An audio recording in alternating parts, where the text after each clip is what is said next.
An Unreasonable Man. Stream starting soon.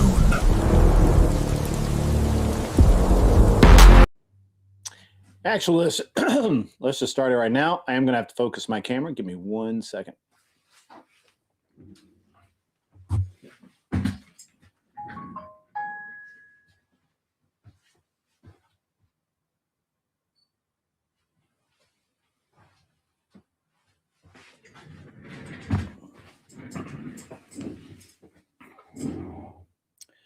All right, that's way better already. How about that? Good. All right, so nobody's really here yet. That's okay. We're going to talk today about a bunch of different things. I know I haven't been doing the day shift on Monday very often, but here we are. And we have a lot to talk about today. We're going to talk a lot about Iran for sure. What's up, Jay Eakin? Good to see you, my man. Good to see you. We're going to talk a lot about Iran, obviously. I've got a debate on Iran on Thursday. I've already been debating Iran, informally, but this will be a really good, this will be a good time on Thursday night. And while we're waiting for the chat to fill up, hopefully it will, I've got a lot to cover. We have just so much going on out in the world today. We're really focused on Iran. Over the weekend, obviously Saturday, this all popped off, late Friday night, early Saturday morning, depending on where you are in the world. And it's very interesting. It's very interesting. While we're waiting for the chat to populate and people to come in and all of that, let me talk a little bit about what's going on this week. So today we're going to do the day shift. Tomorrow, as normal, there will be nothing. I don't generally stream on Tuesdays. It's kind of a family day. I get some work done around the properties and stuff. Wednesday afternoon at about 1 o'clock, maybe noon. I need to check my schedule, but we'll be doing gun prattle. And that will be mostly probably on Kick and not on YouTube. Maybe. I don't know. We might start on YouTube and have to move to Kick. The reason is that gun prattle, we often touch and fondle firearms, and YouTube doesn't like that, doesn't allow that. So if that is the case, we'll move to Kick and we'll shut down the YouTube side. But otherwise, I'm going to have Connor from Counterpoints on. We're going to talk about, his position on firearms and his history, probably talk about his, exposure to firearms in the Marines and then later as a law enforcement officer and his perception of how law enforcement officers both are, their capabilities and let's just face it, whether their aptitude with firearms and, their actual attitude towards citizens with firearms. And we'll probably dig into a lot about what his personal feelings are on firearms, and we'll get into that. It should be a good conversation, and happy to have him on to do that. Wednesday night, we will be doing the standard issue Wednesday night show. I have something going on Wednesday night. I believe that's actually the night of the debate. Let me double check to make sure that I am not lying. Let's see here. I believe Wednesday night is the night of the debate on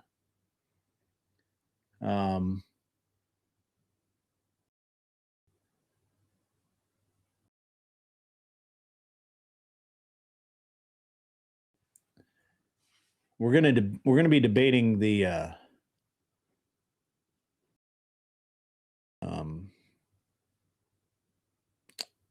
we're going to be debating Iran.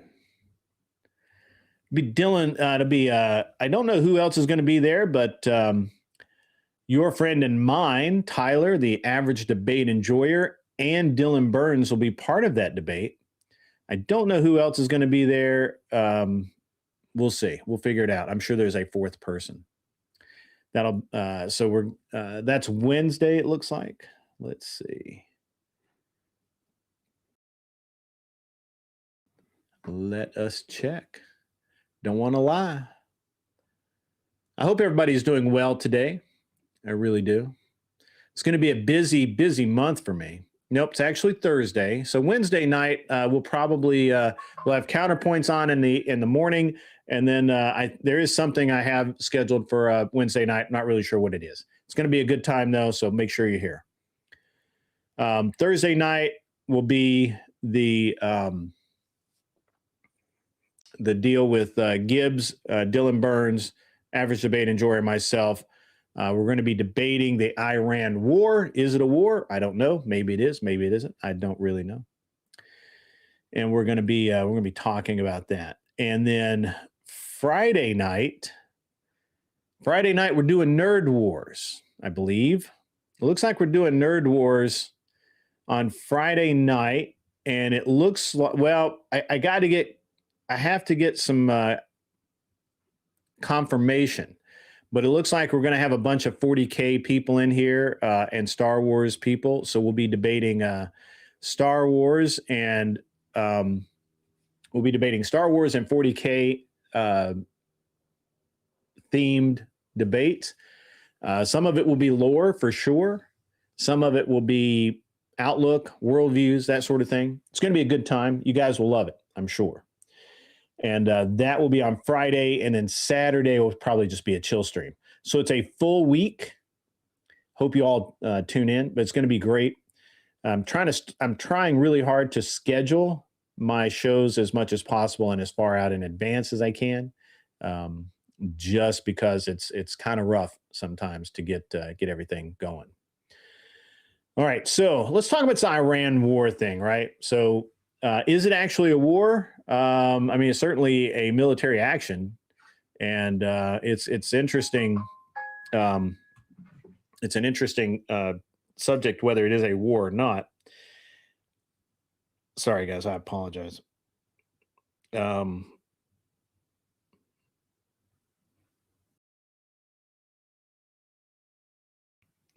about that, guys. I think we have to start, anytime we start talking about Iran or anywhere in the Middle East, you really have to back up and look at the history, right? U.S. and Iran used to be buddies. It started out as an alliance in that region. And it went from an alliance to kind of and then it went into open hostility. We know that because we've been fighting them for as long as I can remember. It's countless coup, sanctions all the time, proxy conflicts with terrorism. We got nuclear tensions thrown in there just for the fuck of it. There's tons of movies. If you go back to when I was a kid, there's all these movies about the Iranians stealing or smuggling nukes. It was a very popular plot line in a lot of movies and whatnot back when I was a kid. And I think you have to understand the history of this. Back during World War II, Iran was invaded by the UK and the Soviet Union, which were U.S. allies, right? I don't know. Give me one sec, guys. I got to mute this down. I got a lot of people pinging me today. So Iran was invaded, UK, Soviet Union, they're our allies.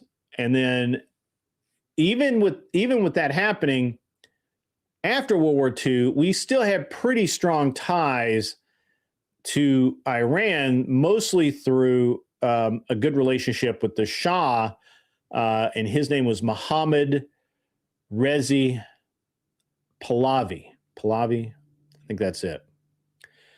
So in 1957, the U.S. actually supported Iran having their own nuclear program.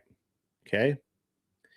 Now, I want to remind you guys that, first of all, Eisenhower had a program called Atoms for Peace, probably misguided. And he was providing reactors and enriched uranium to many countries, Iran included. So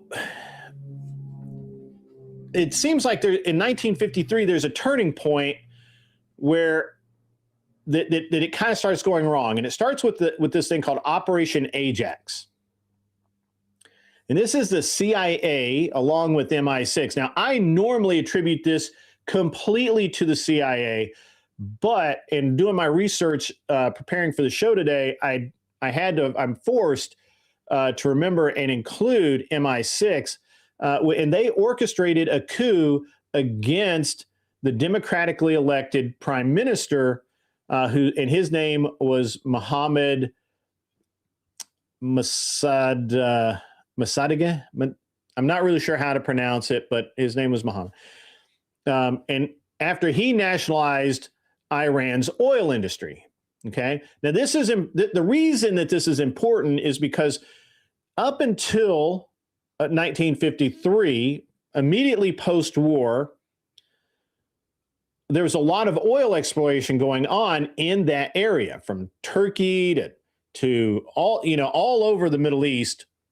A lot of oil exploration going on, and most of it was conducted by either allied countries or countries that were, at least aligned with the Allies.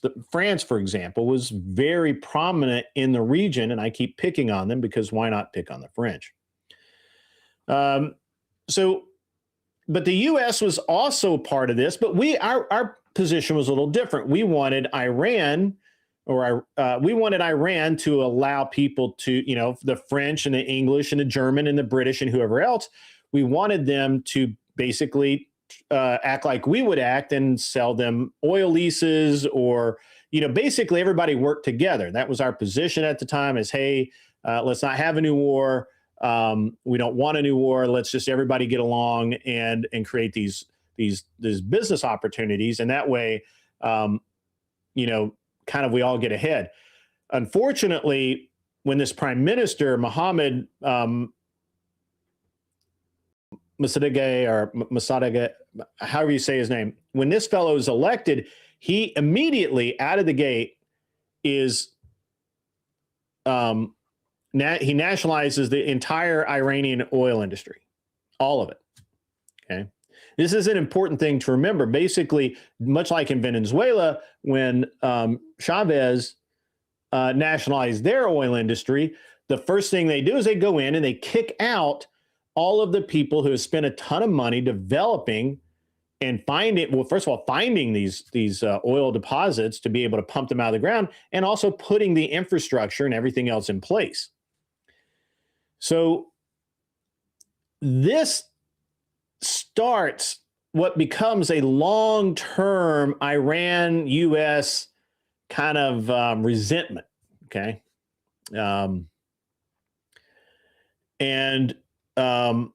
We orchestrated this coup against the legally elected, democratically elected prime minister, and we reinstalled the Shah. Now, this was our mistake. We did this. It was a mistake to do that. He was an authoritarian, but at the same time, he was a U.S. ally. And this was a mistake. And again, it really added a lot of fuel to the fire in this anti-U.S. resentment, right? So through the 60s and 70s, what you see is this U.S. That the U.S. armed Iran heavily under Nixon. Now, why we did this is arguable, but we did it. The fact remains that we did it. We armed Iran under Nixon, starting with Nixon, and basically the only justification I could give to it is that we were arming the Iranians against Soviet influence. The Soviets were coming down through the steps of Mongolia, and basically they were, they were a threat, or we saw them as a threat to Iran and Iraq, and so we armed Iran.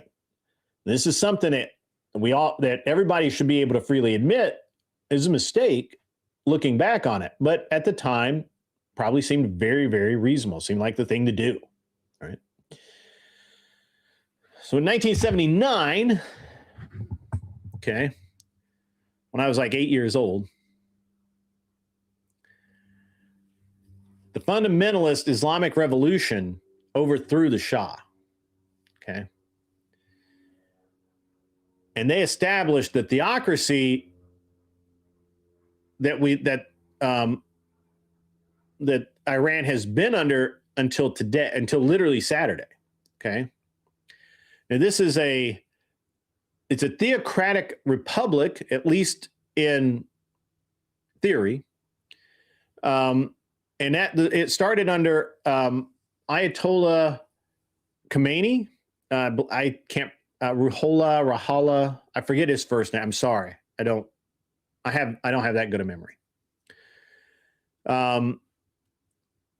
We have a lot of things that happened during that period of time. We have radical students seize the embassy in Tehran, and they held 52 Americans hostage for 444 days. The entire time this was going on, this is just, the U.S. is sitting here going, what the fuck, right? Normal everyday citizens that don't understand all of these political maneuverings that's been going on under Nixon and so on. They don't really get it. All they know is that we've got 52 American students being held hostage, and they were held for over a year. It's 444 days. Now, this leads to the U.S. formally severing ties with Iran. It leads to a lot of U.S. sanction and a lot of assets being frozen in the U.S. and U.S. allied nations. So during the 80s, the U.S., we backed Iraq in the Iraq-Iran war, which was from 1980 to about 1988. I was in grade school at the time. I was watching this on TV. And believe it or not, we actually provided arms and intelligence to Saddam Hussein. I know, it's crazy. Who would have thought? Who would have thought that we would have been doing that? What's up, Carney? Good to see you. Good to see you.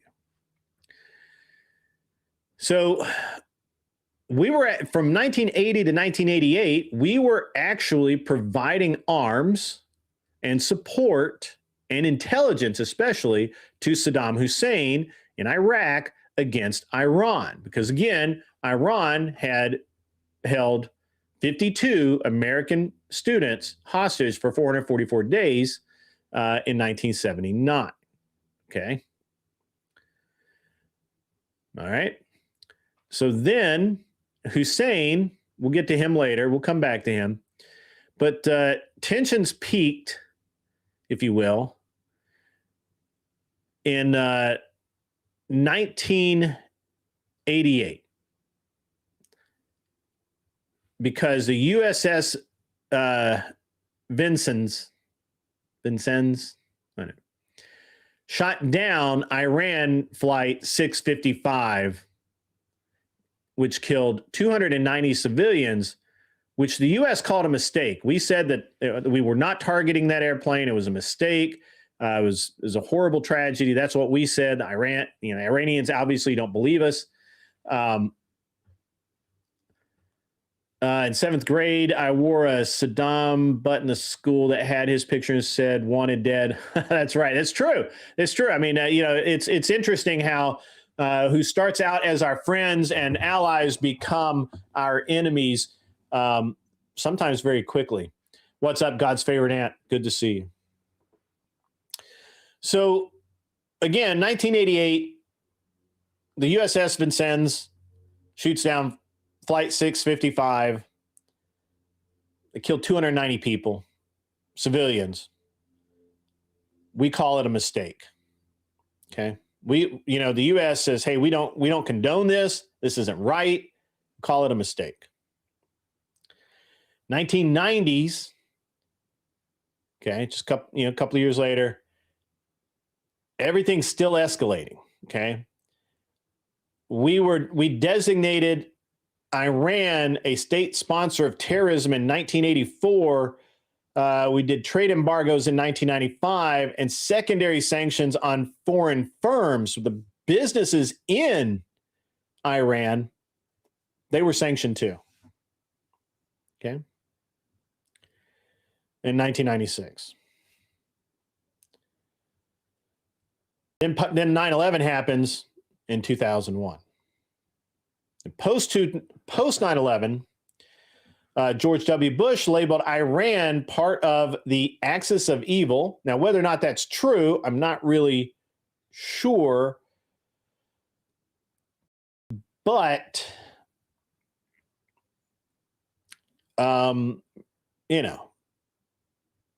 that's what Bush said. Bush said they were the axis of evil. Now, this is in 2002. This is roughly a year after they have, after Iran has, or Iranian-sponsored terrorist hit the, crash airplanes on 9/11. Now, keep in mind that this is a pretty big deal, right? So in 2002, we also have suspicions that they have their own nuclear program. We don't know, but we kind of feel like they do, that they're giving off a lot of signs that they have this hidden program where they're either stealing or building nuclear weapons. And then it just keeps going. So under Obama, we still have tensions. We have different terrorist acts going on. We're over there fighting. They're over here fighting. And then in 2015, under Obama, you have JCPOA launched, which is the Joint Comprehensive Plan of Action. Okay, it's really easy to remember, Joint Comprehensive Plan of Action, to curb Iran's nuclear activities for sanctions relief. Now, this is when Obama gave them back billions of dollars, which we had seized and were holding, for nothing. He got nothing out of it. They didn't show him anything. They didn't do anything. They just said, yep, we did it, right? Trump gets into office and he withdrew from the JCPOA in 2018. Obviously, a lot of people were unhappy about that. And he basically reimposed maximum pressure sanctions and designated the Iranian Royal Guard, or whatever it is, the IRGC, a terrorist organization. In 2020, a few years ago, we had one of our drone strikes killed Soleimani. You guys may remember that when we drone striked Soleimani. They said we couldn't get him. They were, pardon me. Everybody said we couldn't get him. We weren't going to get him. We were bullshitting everything. We're all full of shit. And yet, dude got droned. Okay. What's up, Pero? How are you? So Soleimani gets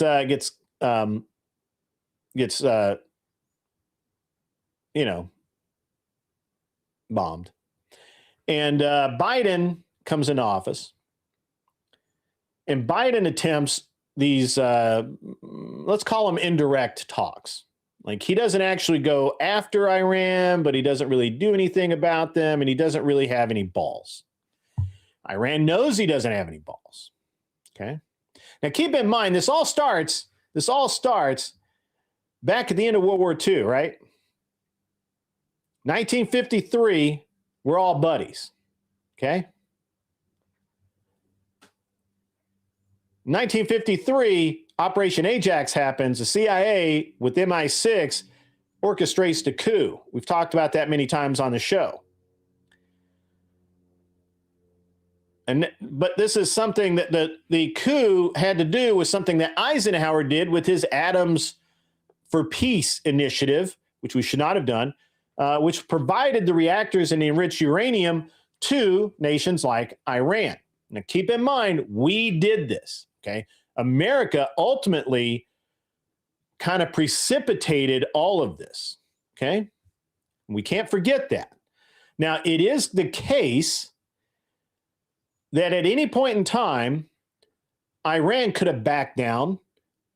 Iran could have gotten control of their leadership, especially the fundamentalist Islamic regime that basically chants death to the West and keeps their people in a constant state of anger and hatred towards Westerners of all types, not just the U.S., but all of them.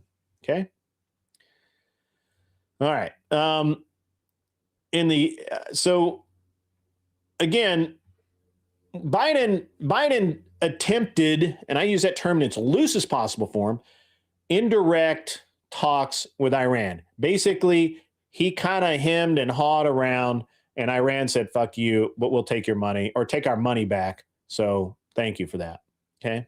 Remember, we had billions of their dollars in cash locked down. And Obama gave them back some, and Biden gave them back some. Trump said, fuck no, we're not doing it. Keep that in mind. Okay. So the Iranians actually respected Trump to a large degree.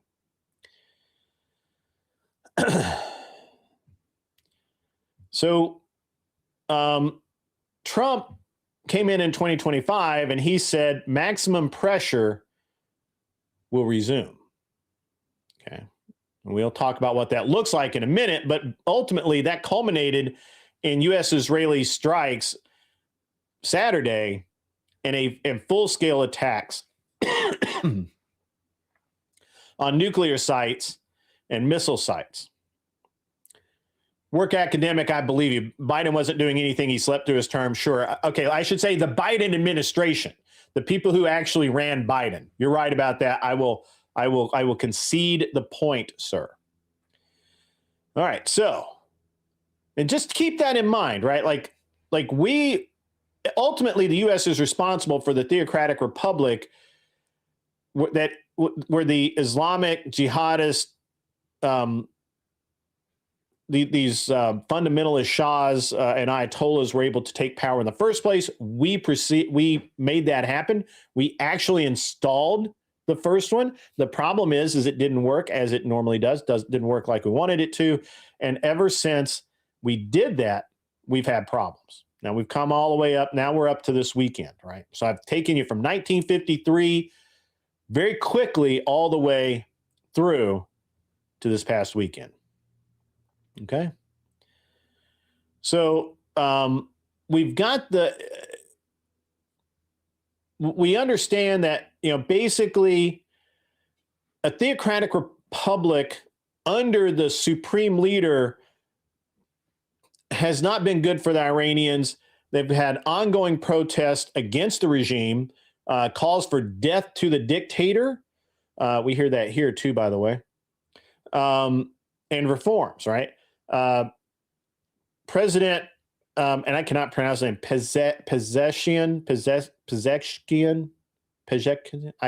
Sorry, I would have to hear it pronounced. Has faced allied criticism. Their own judiciary threatens no leniency for protesters at all, which means that they're going to be killed. And so basically, they're the nuclear talks not going anywhere, and people at protest face high execution, right? So you know, and look, you have to understand their social climate in Iran, folks, is crazy. You just the protests are in all 31 provinces. You understand? That's crazy. That and most of it's over the economy. They have 40% inflation in a country that pumps billions of dollars of oil out of the ground every day. And that oil is nationalized. Literally the idea of nationalizing the oil in the first place was to keep the money in Iran for Iranian citizens. Now, Iranian citizens are looking at states like Qatar, like the Emirates, like all of these other states, like Kuwait, where if you get married in Kuwait, they have so much money from the oil that when you get married, they buy you a house. And they give you money to get started in life. The state does that because they've nationalized oil fields, right? So when you're in Iran, when you're an Iranian citizen and you're looking literally across the street at the Emirates and Kuwait and Afghanistan and some of these other places that do not have 40% inflation, and you can't buy bread, and it's like living in communist Russia. And so this is why they're protesting. This is why this is the reason why Iran is failing. Now, where this concerns us is that, at least in theory, they've had the capacity to have nuclear weapons since 1953, actually a little earlier than that, because we gave them the reactors and we gave them the uranium. Okay? Remember, atoms for peace. Eisenhower gave it to them. We gave it to them. So whether or not you want to believe that they have the ability to make nukes is irrelevant, because the fact is, since basically, I believe, like 1944, 1945, right after World War II, Eisenhower gave them the reactors and the uranium. So whether or not you want to believe it, whether or not you want to argue about whether or not they've had that capability, you're just fucking wrong, because they've had it for almost 50 years or over 50 years, 70 years. Okay. That's the scary part, because now you've got people who are rioting in the streets who are absolutely against their government, and they ought to be, because, again, their government is stealing all of their money from their populace because they've nationalized the means of production, right? Oil. All the oil fields are owned by the nation.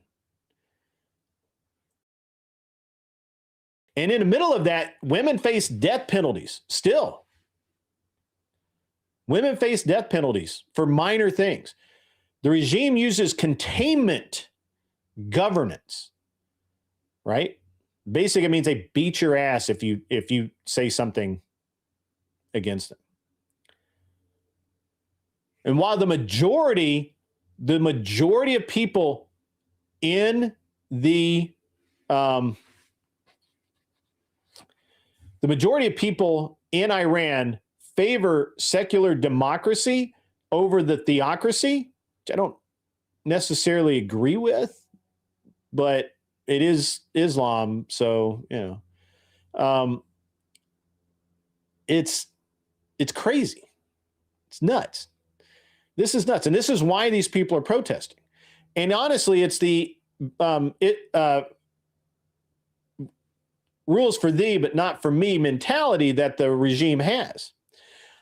I agree with you that we should not worry about the Middle East work academic. However, this is a situation why they're protesting, right? Like, I honestly don't care. I'm just giving you the reasons why they're protesting, why they feel strongly enough about it in all 31 provinces to protest their current theocracy.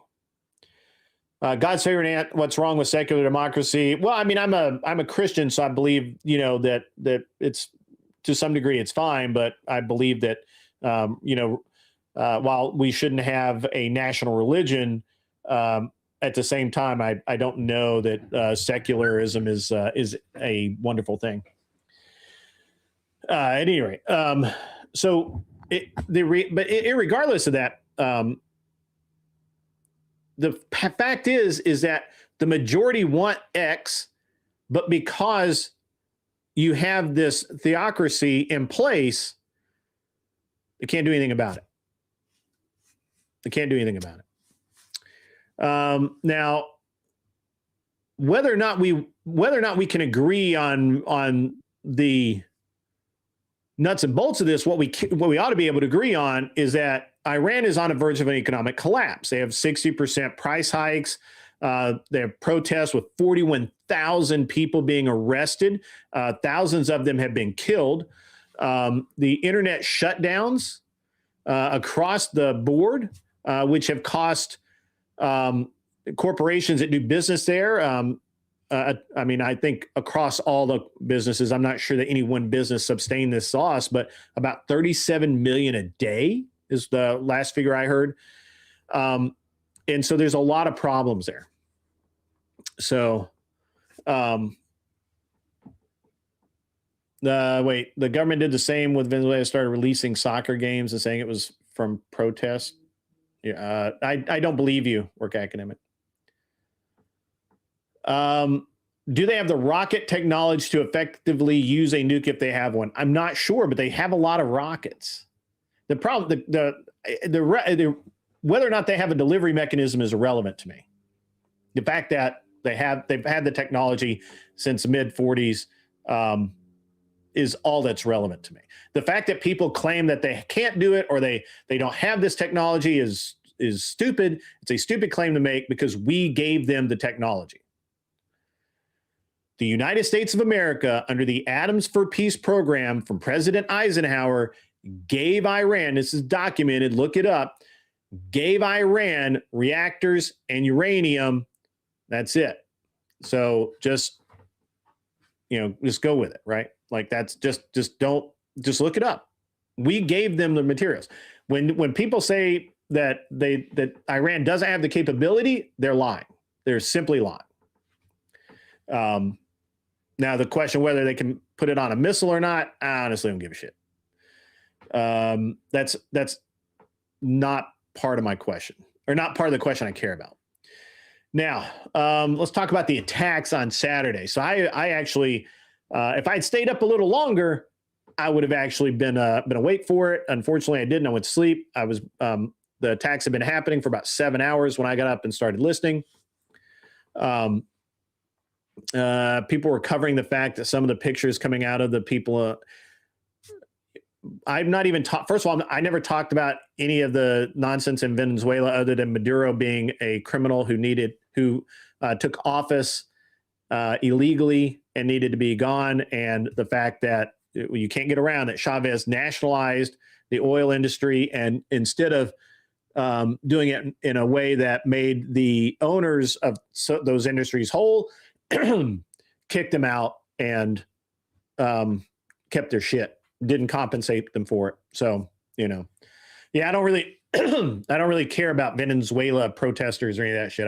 That's irrelevant to me. Didn't talk about it. Don't care. Pardon me.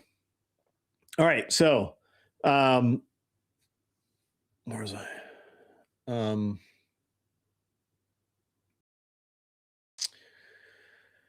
All right. So tensions obviously have escalated. Once Trump came back into office and went back to the maximum pressure of sanctions and threats, tensions got high. The talks have failed, right? Iran refused to end enrichment beyond what they needed for medical grade. Now, I do need to say this about the nuclear program that Iran had. In one of the treaties, I'm not really sure which it was. I could look it up, but one of the agreements that we had with Iran was they could enrich a specific amount of uranium for medical and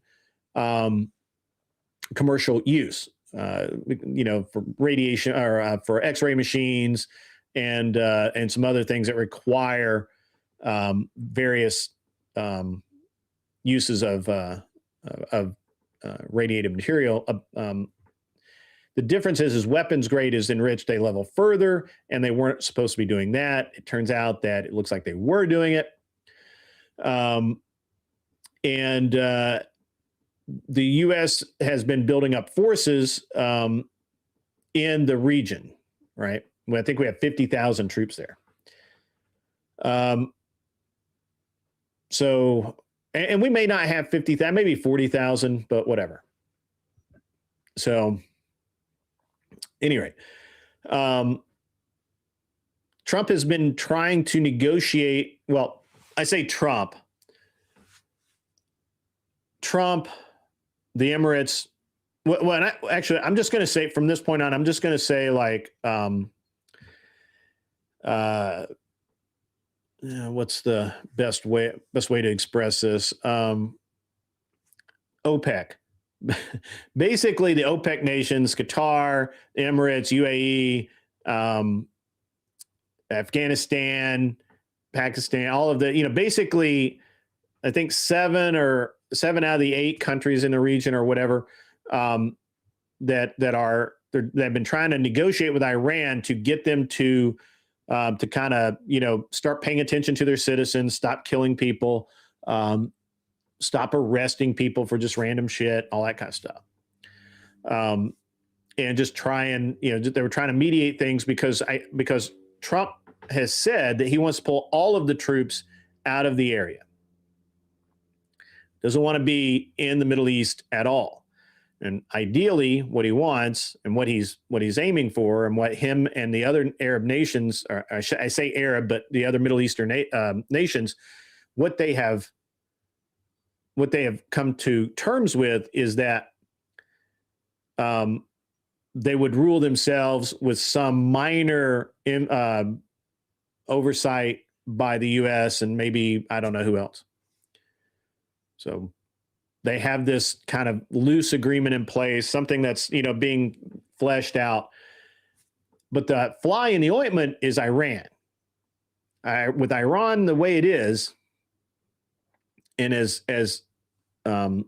unpredictable as it is, and as dangerous as it is, Trump's like, hey, we can't pull our troops out as long as Iran is not part of the program. So Iran needs to get to be part of the program, and there's been various methods tried, carrot stick, all that kind of stuff.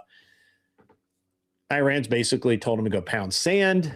They're not willing to even talk really, and so the end of day, this is where we're at. So Trump told them point blank that they need to come back to the table, right? So basically, he sanctioned them to zero oil exports. He sent set the NSPM 2 level for nuclear missile curbs and anti-terrorism. And then he offered talks, but set a 60-day ultimatum.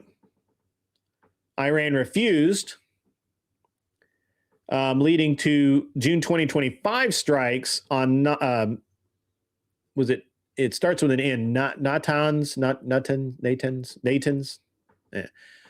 For now, Iraq, that's ARAK, not IRAQ,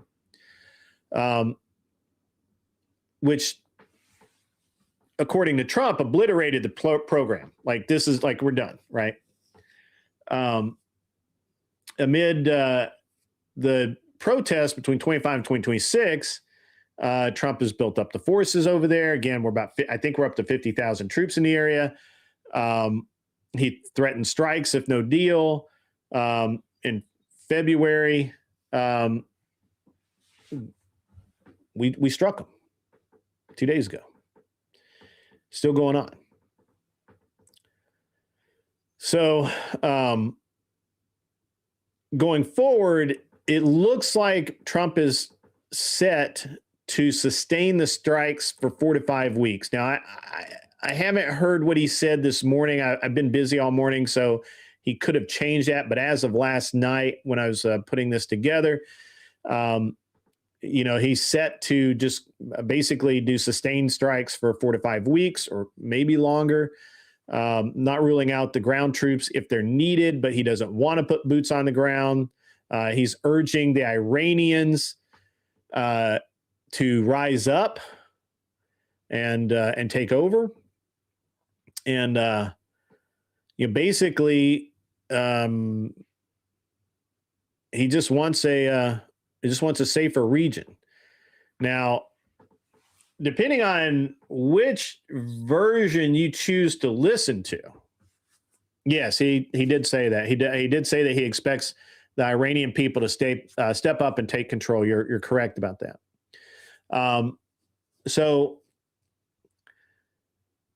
now Trump's stated plan before all this started was that if he had to do strikes, there were going to be strikes until Iraq could be controlled, either through the current protesters taking control of it, with some oversight from the other countries, whether that was oversight through a UN regency or some sort of thing like that. I'm not really sure, but basically, his intent seems to be that he wants to turn over the reins to the nations in the region and not be the enforcer anymore. And I think that makes a lot of sense. I don't want to be the enforcer in the Middle East. I'm tired of it. I'm tired of generation after generation of young Americans being sent over to fight in the sandbox, to fight wars on nations that don't really mean anything to us, that are irrelevant in the grand scheme of things. Nations that need to get their shit together without our influence. And nations that hate us because they don't want us there in the first place. So I'm all for what Trump is doing, if he actually does it. Man, I think it's admirable. We don't need to be the enforcement arm. We don't need to pay them anymore. We don't need to be, we don't really need to do much more than what we're doing now. We need to do a lot less of it. The concern, obviously, is Strait of Hormuz or whatever. I'm not sure how they're going to handle that, but they will. And overall, I'm pretty happy with the way that this is going. Trump says he expects Iranian people to step up and take control. I agree. I think that should happen. I think that ought be what happens, right? Now, this is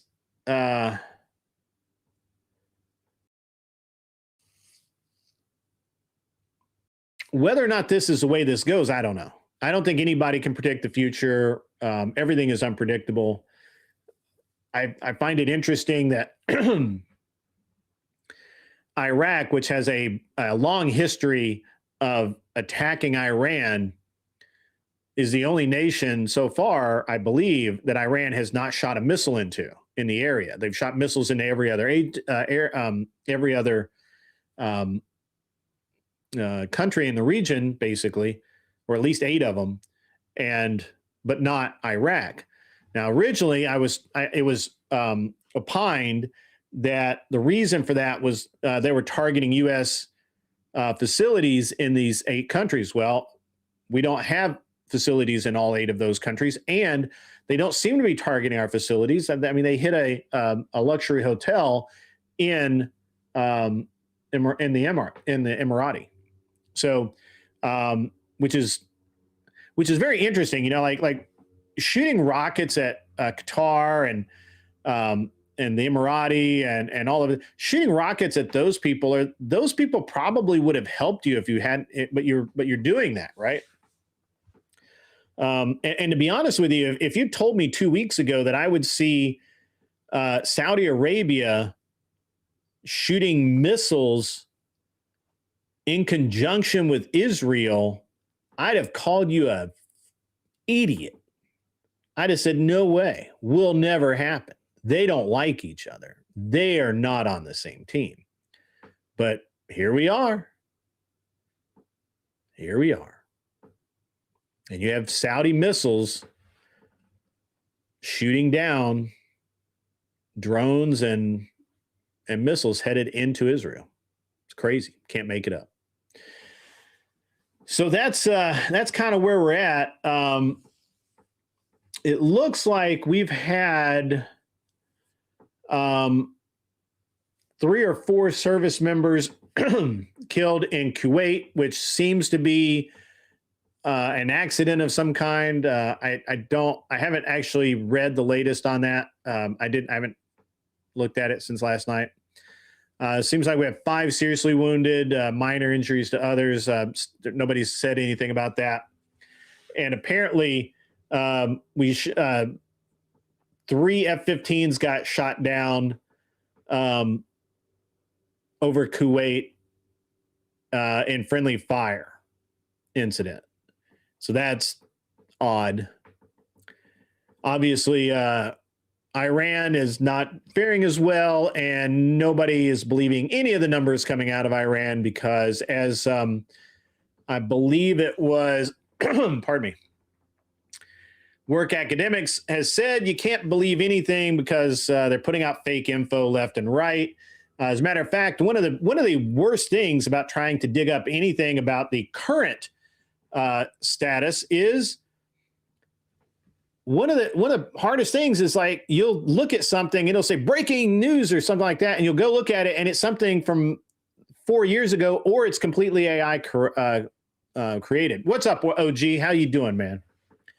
If you'll hang out for a few minutes, I'll have you come up and we can talk about it. But I normally monologue for the first little bit. We're actually almost through the monologue section, probably another 10 or 15 minutes. I want to talk about a couple other things. But this is the most concise, measured outlook that I can have with Iran. Is it our fault? Honestly, absolutely it is. We gave Iran the nuclear reactors. They never would have got them otherwise. We gave them uranium. We can't bitch about something that we gave someone. We trusted them and they turned on us. Were they right to turn on us?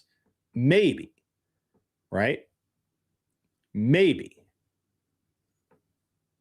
Nothing we've done in the region has actually worked, right? We killed the prime minister to install the Shah after the prime minister nationalized the oil, oil reserves, just like Chavez did.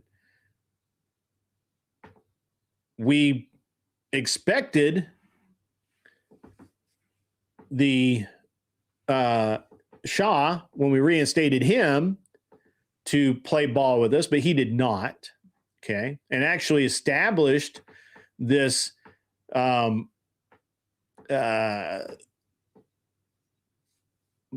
do you call it?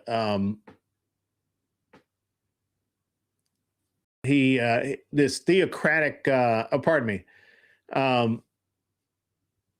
He was an authoritarian, right? I'm sorry, I messed up. So the Shah was an authoritarian.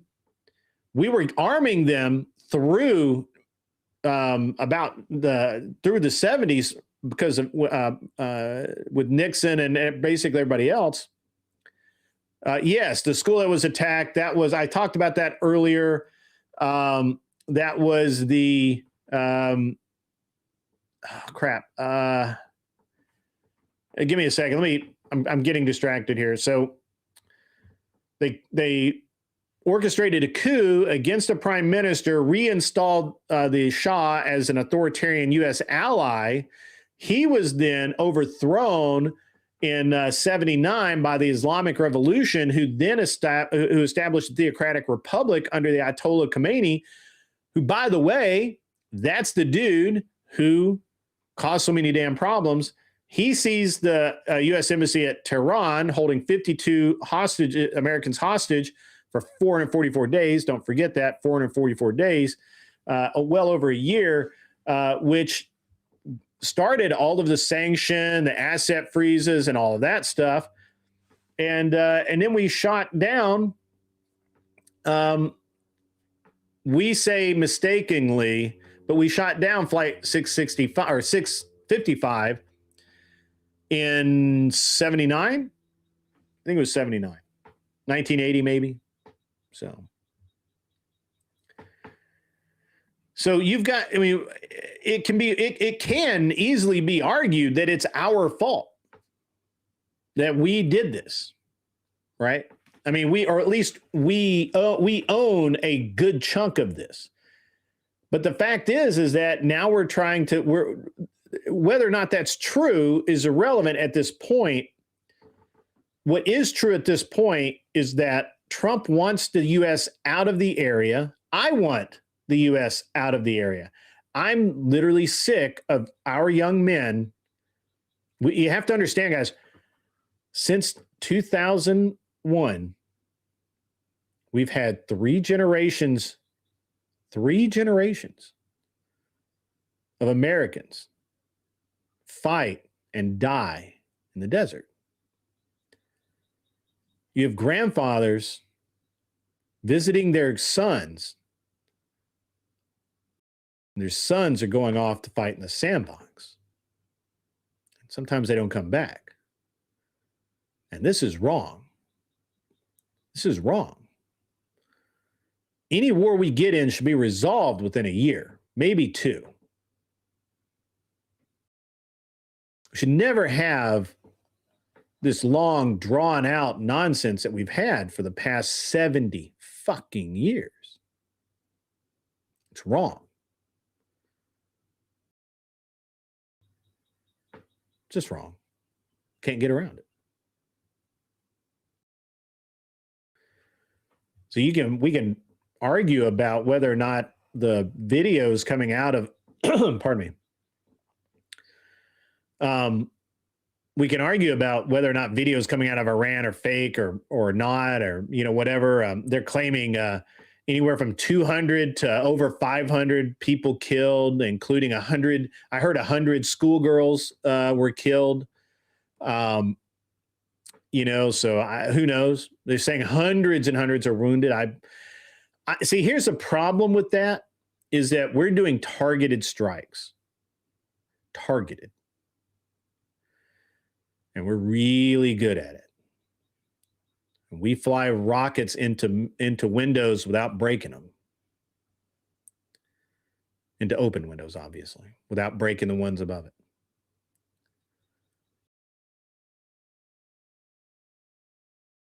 And guys,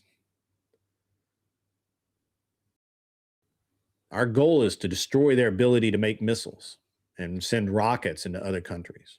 Our goal is to stop the production of tanks and other heavy weapons. Our goal is to cripple their ability to put airplanes in the air. We've done all of that. They let the F-22 off the leash for the first time. It was amazing. The kid did good.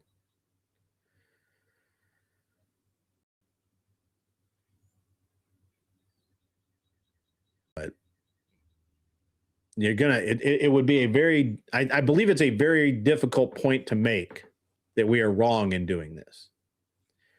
I don't know how much more people wanted to wait. I don't know how many more people needed to die. How many more people needed to be, you know,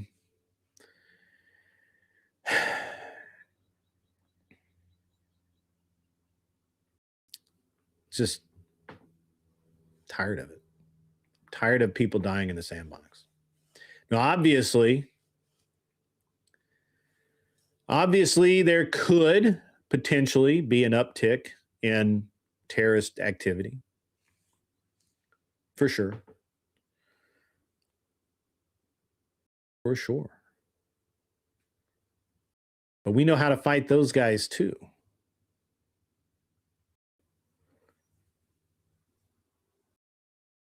We know how to fight those guys.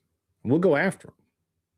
And that's the kind of war that we ought be fighting. We shouldn't be fighting these endless wars, sitting around, you know, doing stupid shit. That's right, OG. No one left to fund them. We take out their funding. That's one step. We make it known that every time you pop your head up, SEAL Team 6 is going to be there to take it off. Or Delta Force. Or whatever they call themselves now. Fifth group.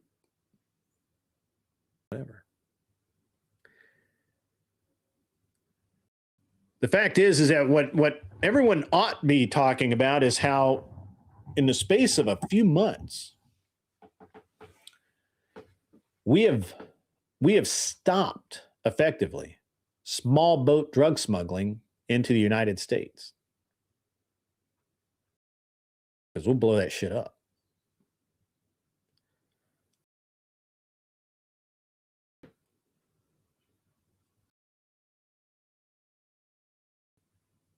We have captured in a very artistic and amazing manner the leader, supposedly, of a country. Right? The puppet dictator. We removed him. We still haven't. You haven't heard anything from him, have you? Weird. And now, in the space of about 30 hours, we completely annihilated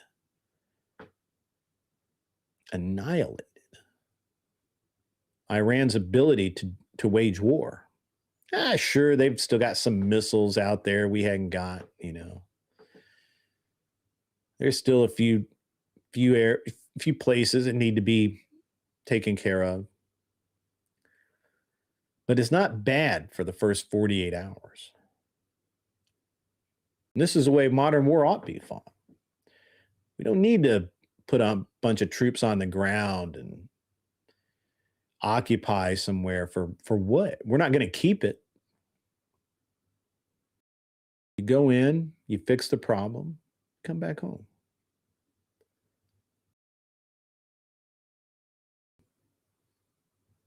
Yeah.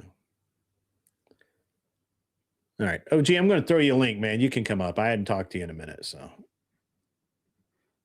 If anybody else wants to come up and chat, argue, fight with me, whatever, you can come up. I mean, I say that. I got to find your... I did hear, as I've said, that somebody did a hit piece about me the other night. Hope everybody enjoyed it.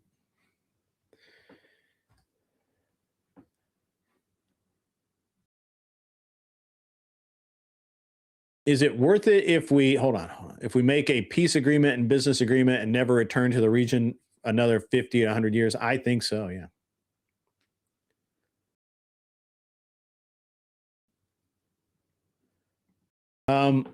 Actually, we might still deal with North Korea. There's a chance that we might actually have to overthrow North Korea. Actually, honestly, I think China is going to do it first, but we'll see. I think China is going to take care of North Korea first. I don't think we have to worry about that. Iran having nukes is not the big deal. Why is that not? There we go. What's up, OG? Can you hear me? Is my mic working? I figured out a fix for this website for my mic, so I'm happy. But I got to do it manually every time I come up. What's up, Grid? How you doing? Not much. Give me 1 second. I'll be right back. All right. Hello, everybody. I will entertain you for a few seconds. So I want to say this. I don't necessarily disagree with Grid on a lot. There were some things, and the North Korea thing, I definitely agree with you on that, Grid. I think China will deal with them or integrate them in some type of way instead of the U.S. having to do it. It'll either become a full-on puppet state without the Kim regime or something in the near future. I mean, the thing is that, Korea is an interesting problem, right? Because the latest leader, Kim, whatever, he's an idiot, Yeah. but he's not an idiot like his dad was like hardcore communist, like we're gonna take over the world idiot. This guy is like, I just don't want my people to kill me, idiot. Well, so To that end, where his dad was like this super authoritarian, like throw people in prison if they said a bad word against him, and the people were starving. This idiot at least has somewhat improved their food supply. Their life, while life there certainly does suck, he's making it better enough that he's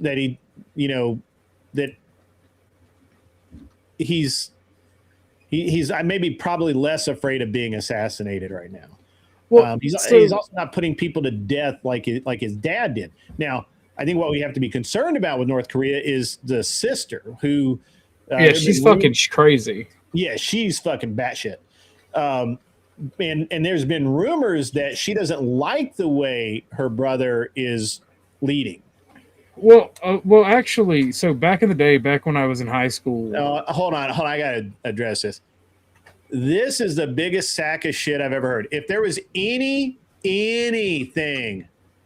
to any Jeffrey info, it already would have been out. You're full of shit. You're literally making shit up that doesn't exist. I will give you credit. For a minute I took you seriously because you're making good points, but now you're not. So yeah. Anyway, I'm sorry. Go ahead. Well, back when I was in high school, it was like that's when Kim Jong Un, or Kim Jong Il died, and people were wondering who's going to take power. If his sister takes power, there's actually back then there was a likelihood that there would be democratization because the South Koreans really liked the prospect of his sister taking over, if I'm not mistaken. And there was a huge talk about reunification at that point. But when he took over and the nuclear tests continued and all the dumb shit that he kept doing, I don't happen. Reunification was out the window. I believe that. Well, that was just the rumors. Yeah. I don't know if I believe that because she's nuts and she's more warlike than he is. He just wants to be left alone. He wants his hookers and blowjobs. Let's just be honest. She got pissed off that she got passed up because of Korean culture not being right. She that's why she's big ass mad. But her, from what I remember, and I could be wrong, she was actually a proponent of reunification before she was. I'll have to look into that, but I don't believe that she was. I believe that she was. I think she was a proponent of seizing power from. What she wanted to do was try and get rid of the U.S. so that she could go in and take over, because she wanted the resources.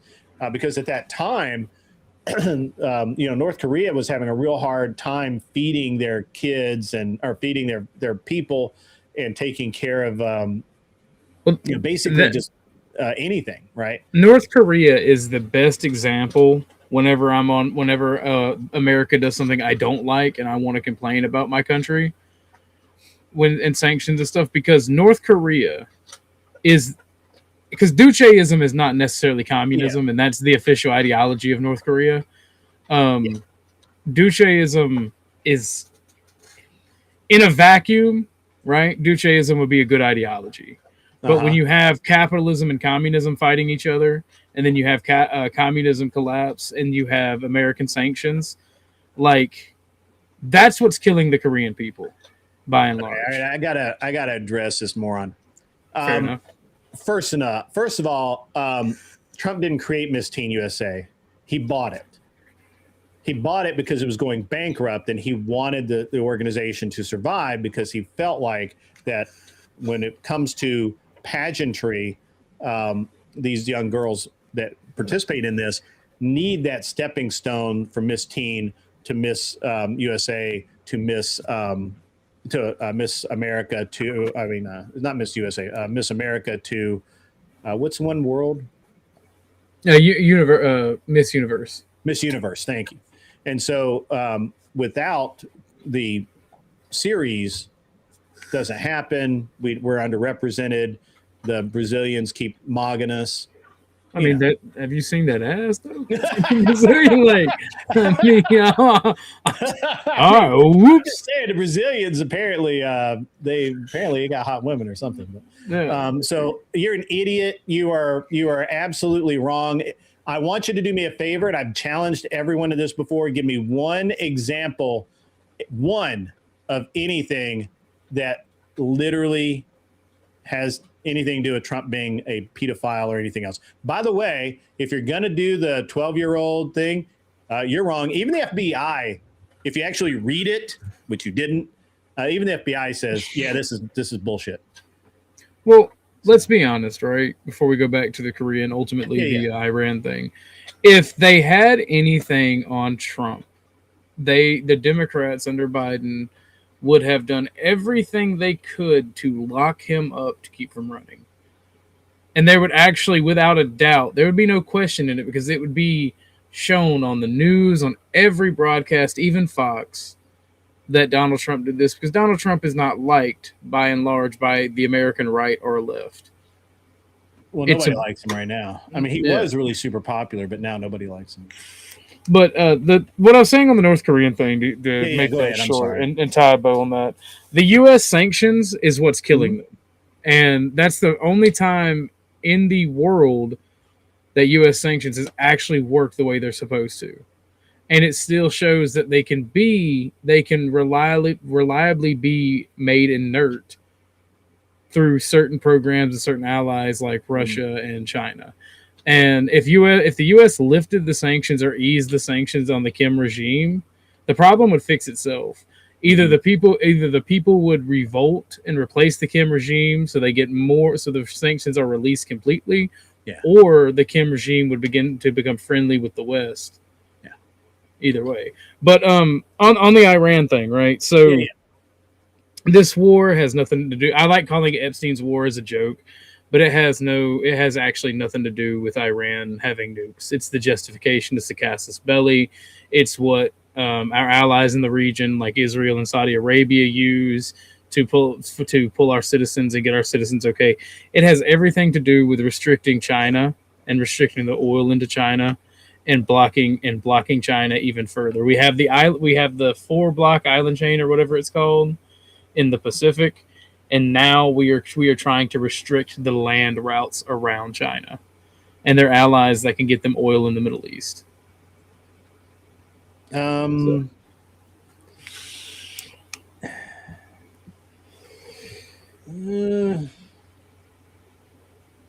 Because I'm sure that's part of it, but China has a massive coast, and they can buy oil from anybody, include they have no problem buying oil from. But we're not talking about peacetime. We're not talking about peacetime. We're talking about potential wartime. Once we're going to go to war with China, that's insanity. If they invade Taiwan, you'll be back in 10 minutes. Okay, so you're just doing a drive-by and then you'll be back. Okay, I got you. Hey man, I'll take the drive-by. Thank you, Natalia. I'll see you in 10 minutes. So anyway, I'm not speaking of war, right? Mm-hmm. Taiwan, the invasion of Taiwan is an inevitability within the next 10 years. It's not going to be an invasion. It's not going to be an invasion. You don't think so? No. Well, that's what the U.S. is trying to prevent. The China, China requires that all of the warships that Taiwan has be captained by Chinese captains, by Chinese military. Like, we have this very just weird idea about what that relationship is, and China's either going to just assume control of Taiwan because they're still they're basically Chinese anyway, or they're just not going to give a fuck. It's one of the two. It's not going to be a war like rockets and missiles flying and boats getting sunk and airplanes getting shot out of the sky. It's not if it is, that's what we're trying to do. Us anyway. Taiwan doesn't do anything for us. Like, they're irrelevant. No, Taiwan is actually very important to the world economy. The vast majority of microchips for high technology is manufactured in Taiwan. Well, they are now, but they used to be manufactured in Silicon Valley in the U.S. and we moved our factory from here to there. And Trump is trying to move that factory back to here because of the because of the chip shortage that happened during COVID, and what happened there. So while yes, that is true that they have that we moved the factory there that we probably shouldn't have, but I think that people get wrapped up too much. Look, China doesn't give a shit. First of all, they have no interest in war. They don't care. They're not going. They're like right now. They're taking a fucking huge beating because of tariffs. But they're not rattling their saber about going to war. You know what they're really doing right now is they're using it as an opportunity to kind of restructure, and they're they're doing what the U.S. won't do. The U.S. is unwilling to put its citizens through any kind of discomfort. Okay, so what we continuously do, with our debt is we offload it overseas, which is why we continuously fuck. How do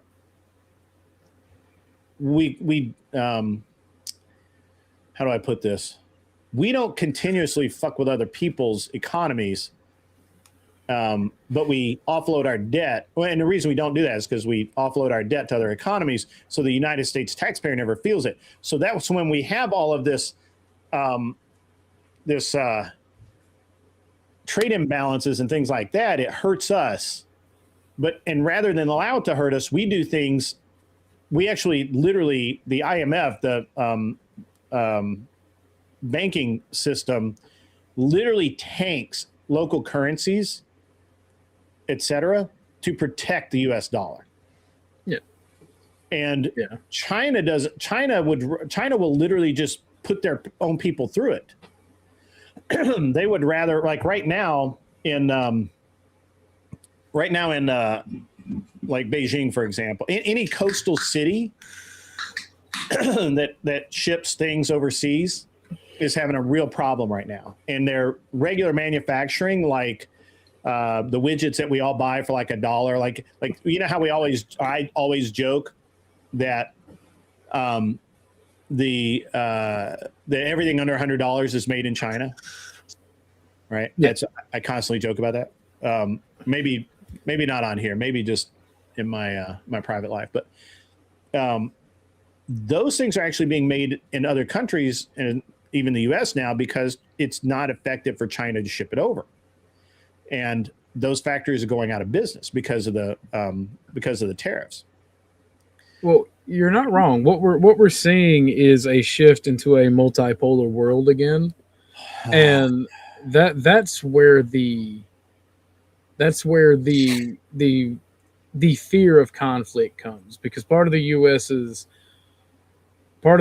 plan to box in China, both economically and militaristically, comes from the island blockchain with Taiwan, the Philippines, Japan, and I believe South Vietnam is a part of that as well now. Yeah, we have well, give me a minute. I'll tell you something interesting about the Vietnam-China thing. The evidence is overwhelming. No, it isn't. That's a lie.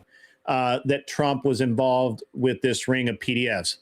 No, it isn't. That's a lie. Literally everybody, the FBI, every legal agency, even the Clintons have come out and said he wasn't involved, which is weird, but okay.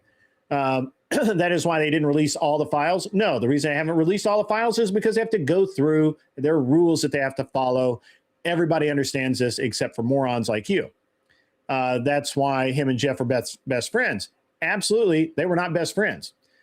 Anybody who is a friend of Jeff is a friend of his. Well, hey, you know what? I don't believe that Trump was Jeff's friend. Literally, there's more record of Trump saying, don't deal with this Jeff Epstein guy. There's something wrong with him than there is him saying anything good about him. So you're lying, and I don't like liars. So stop it. Talk about something else, because I don't give a shit about Epstein anymore. To be honest with you, I think that all the Epstein files are going to prove is that you have a bunch of degenerate ass Democrats, which I already know are degenerates, and Trump saying, "Hey, I'm not doing business with that guy. That guy's fucked up." That's what I think you're going to see. What do you think, OG? So specifically on the Epstein thing, right? You're 100% correct, but there is a part you're leaving out. It's not just the Democrats and the left. There is a shit ton of Republicans and conservatives also in there. What I find weird, though, is George W. Bush, the second one, right? The younger one, the son, was not in the Epstein files. That means that man was bombing the Middle East for the love of the game. He didn't even have to be blackmailed. He was just like, I love it. I love it. I'm going to do it some more. I mean, you're not wrong. You're not wrong. Because I was a fighter pilot. They having the time of their life. Like, it's crazy. We going to fuck these boys up. Like, he was doing it for the love of the game. And that's what the Epsteins were. And that's what the Epstein files were. Like, there's your elites, your leaders, they're PDFs. Right? And the Epstein files was them blackmailing all manner of politicians. Yeah. Some people are not a part of it, for better or for worse. But the focus on Trump and the Epstein files, I do find off-putting, right? It's just a bunch of lies. So they sent email of a torture video. No, they didn't. That's a lie. The FBI has said it's a lie. The CIA has said it's a lie. Literally every legal organization. You guys, you don't read to the end. You don't read to the end. You're just an idiot. Okay. All right. Anyway, all right. Let's. So this is from The Guardian, my man, right here. In the early 90s, Donald Trump judged the world's biggest modeling competition since hit by allegations of abuse. This is how people who were there remember it. Blah, blah, blah, blah, blah, blah, blah, blah. Read all of this stuff. There's nothing wrong so far. One of the events, Donald Trump, then 45, attended with a group of 58 aspiring young models that September. They had traveled from around the world to compete in Elite's Look of the Year. I believe Elite was a magazine. I'm not sure. I'm not a girl. An annual event that had been running since 1983 and had already credited with launching the cruises Cindy Crawford, Helena Christensen, and Stephanie Seymour, all righteous babes. Am I right? I think I'm right. At stake was life-changing prize, a $150,000 contract with the world's then leading modeling agency, Elite Model Management, run by John Casablancas. Trump was closely involved in Casablanca's competition in 1991. He was a headline sponsor, throwing open the plaza, his lavish chateau-style hotel overlooking Central Park, transforming it into the main venue and accommodating the young models. He was also one of its 10 judges. That's great. That's wonderful. Do you think that's wonderful, OG? I guess this was years before I was even born, so like I don't even know. But it would be wonderful, right? I mean, if you were judging a bunch of hot women, yeah. I mean, absolutely. Well, so here's my thing, right? And I know you may call me a degenerate for this, right? Yeah. But powerful men are going to fuck beautiful women, given the chance. And this is what I find really weird about our society. We like to pretend that, like, and the left and the Christian right does that. Like, they like to pretend that that's not the case. But that's always been the case, and it's always going to be the case. A powerful man will use his position and power to get laid. And historically and evolutionarily speaking, those women prefer it that way because they want the power, they want the respect, they want the benefits of what comes with sleeping with a powerful man. Either becoming their wife or becoming their mistress. They don't care. And that's an evolutionary response. Has always been the case. So I don't understand why our country and our society puts a huge issue on that. Now, if they're sleeping with minors, sure, prosecute them, right? But this doesn't seem to be the case when it comes to people like Trump. They're not sleeping with minors. They're sleeping with of-age women who want the benefits of sleeping with someone powerful or that has the ability to make something happen for them. Obviously, I'm looking at buying a new motorcycle helmet because the ad popped up. I am looking for one, and the algorithm has me down. Oh yeah, no, the algorithm has everybody down, bro. There's stuff that I'm thinking about buying, and it's not even. It's just popping up. Like, I'm too broke. I was just talking about in the future, when money is not scarce, so scarce. Y'all are crazy. Ugh. Damn, they even got you that ad even changed to show multiple styles of helmet. He was Yeah. like, look at these. I heard you Yeah. talking. It is. It probably is like live. Speaking to the Guardian, 4 former elite models say that in the late 80s or early 90s, when they were teenagers, the agency required them to attend private dinners with Trump, Casablancas, and sometimes other men. One was Shayna Love, an Australian model who was 16 when she came to New York for the first time. Recalling dinner, she says now it was presented as our duty as models to the agency. It wasn't an invitation. So Trump wasn't like, hey, come over here and do this. It was served, blah, blah, blah. I was at one end and Trump was at the other end, surrounded by the other girls. In the spring of 1991, Trump and Casablanca stuck a business deal, was sponsor Look at the Year's final and host Contestants Plaza, which would double at the headquarters. Okay. At the time, Trump faced significant final pressures and was close to filing for Chapter 11 bankruptcy. There was an interesting thing to that bankruptcy that I really loved, by the way, in 91. More helmets. But it didn't seem to deter him. Blah, blah, blah. Reveals how he and Trump struck their business deal, prepared for a long time. He's like, I love the idea. Let's do it. Okay. Now disputes being friends with Casablancas, that he denies it in strongest personal terms. He said, I hardly knew him, spent very little time with him, also knew very little about him. So I'm trying to figure out where we're at here. Trying to find where the smoking gun here. Not finding That's it the yet. neat part. There's not one. Yeah. You've got a bunch of from this story, it seems like you got a bunch of old models who are no longer able to be models, so they're seeking relevancy. It sounds like these are women telling them to look good for the judges, and it was very clear there were opportunities to go out and party with Donald. The contestants were led to believe if you're nice to certain people, good things will happen to you. I think that's why girls are going out. That's what young women are told throughout history. Unusual. I think. Huh. Let's see. Oh, my camera just crashed. I'll throw that up. I'll fix it in a second. He grins and poses for photographs, chatting with several girls. Why wouldn't you? When he was single, by the way, at this point in time, he's single. He's between wives. He's not cheating on anybody.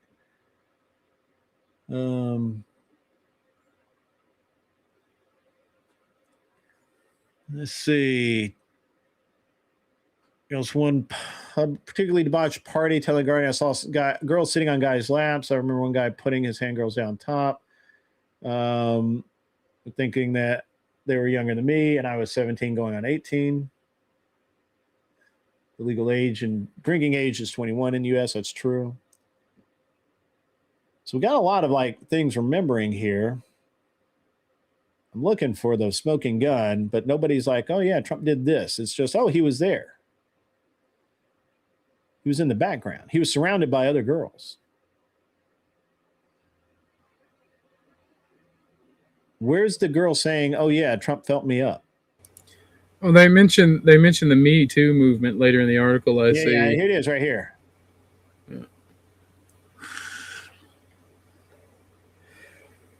Yeah. Who the fuck is? Yeah, I don't give a shit about this guy. It's Gerald Marie. That's another guy. It's not Trump. Looking back 30 years, that's crazy.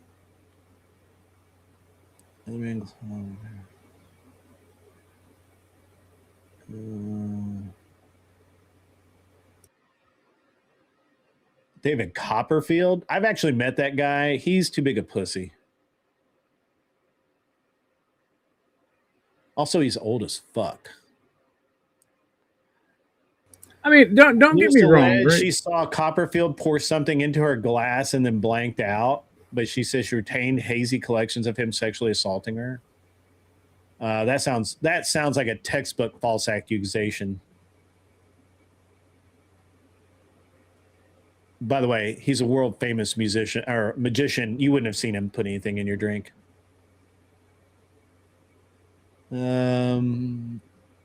So where's the smoking gun here about Trump? It's like David Copperfield might have, maybe. By the way, I believe at that time he was banging Claudia Schiffer, who was a smoke show 100%.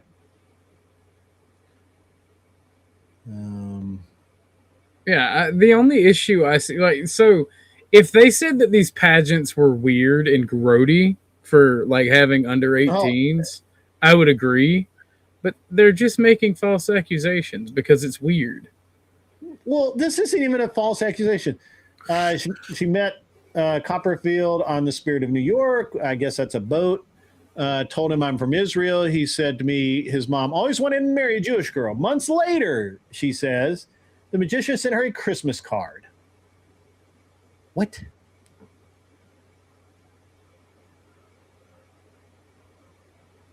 Well, don't fucking send anyone Christmas cards, OG. Well, you can't hit on women. You can't send them Christmas cards, or you get Me Too'd when you run for office 30 years later. Is what I'm getting here. Smoking gun of Trump. Who saw Trump banging chicks? Now, Casablancas apparently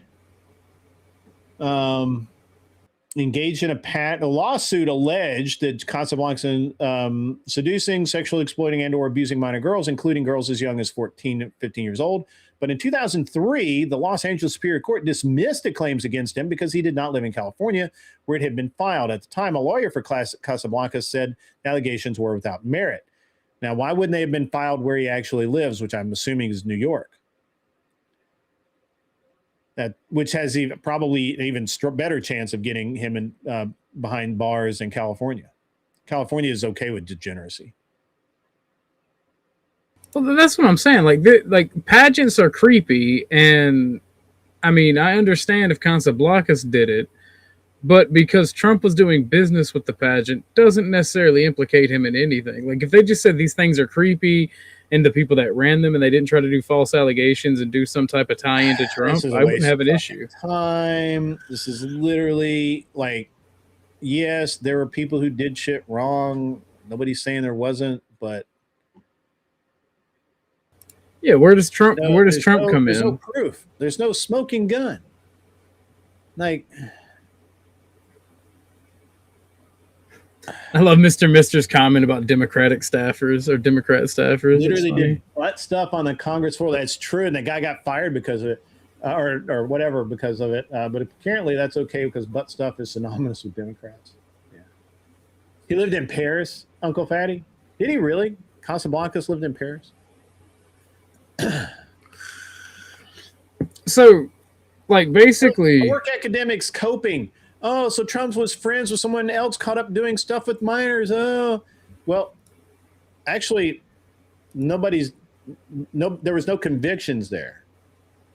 Like, no convictions. Also, it's not creepy for somebody to send a Christmas card for somebody. That's like if that's the best you got, brother, you need to stop.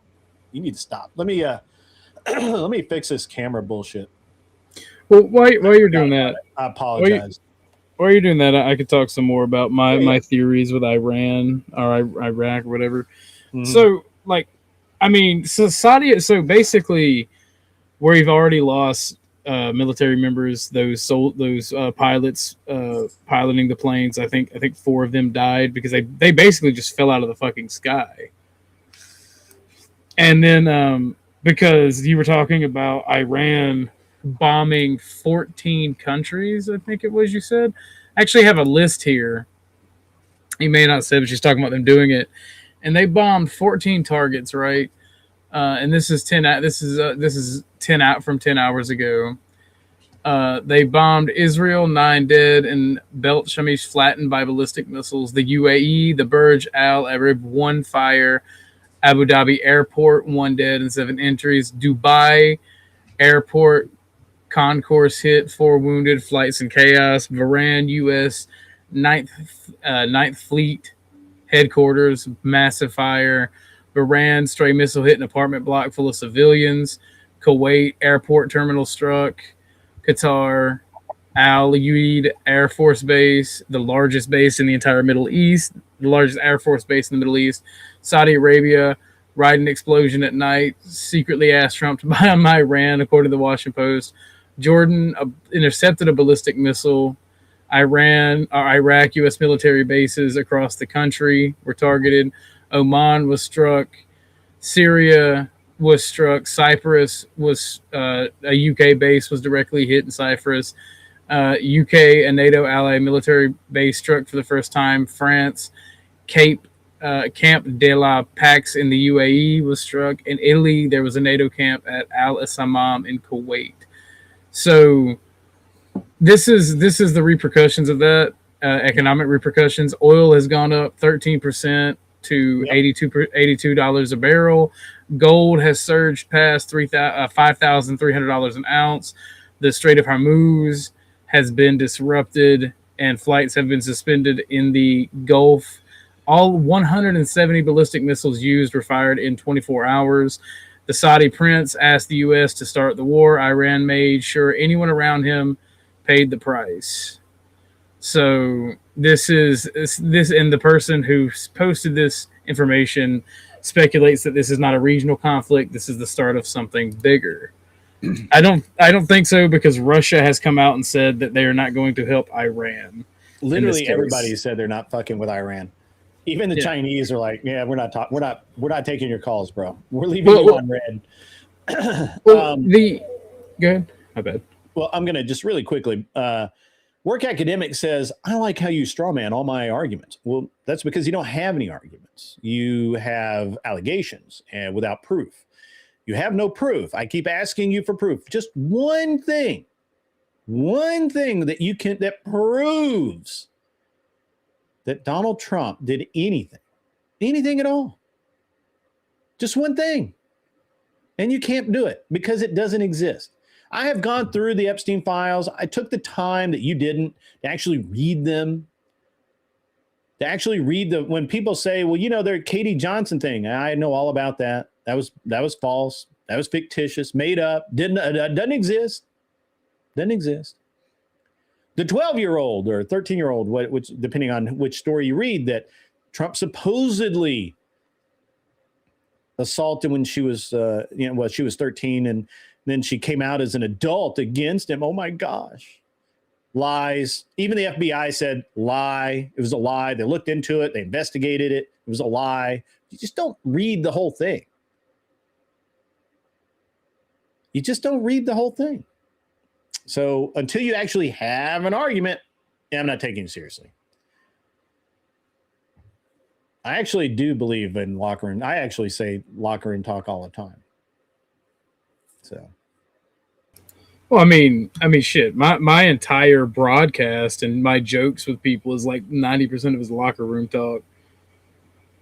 Like, that's crazy. I mean, I know I'm not Donald Trump, but that should just go to show you that locker room talk. Yeah, I'm beyond locker room talk.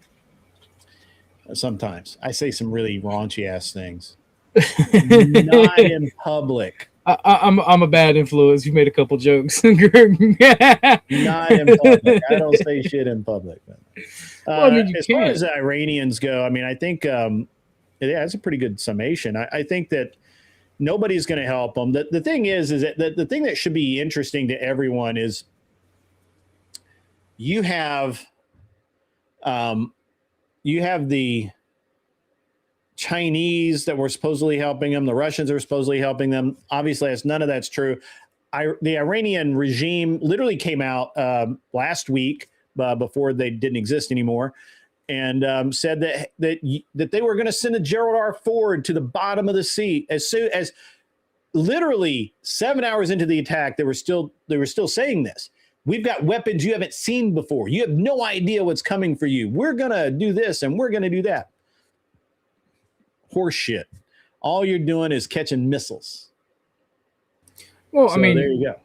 So this thing ain't over to the fat lady sings, right? Somebody's going to have to go in and regime change, do something. Because I don't buy here's the one thing I don't buy from the U.S. ever, and that's the people want regime change. The people are ready to rise up. Mhm. They said that shit about Vietnam. They said that shit about Afghanistan.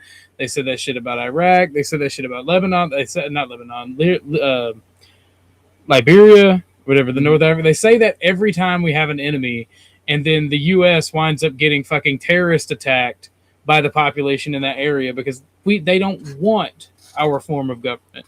They may not like their form of government, but they damn sure don't want ours. Which is actually why I support what Trump's doing is basically if he does what he says he's going to do. Now, we all know how this works, right?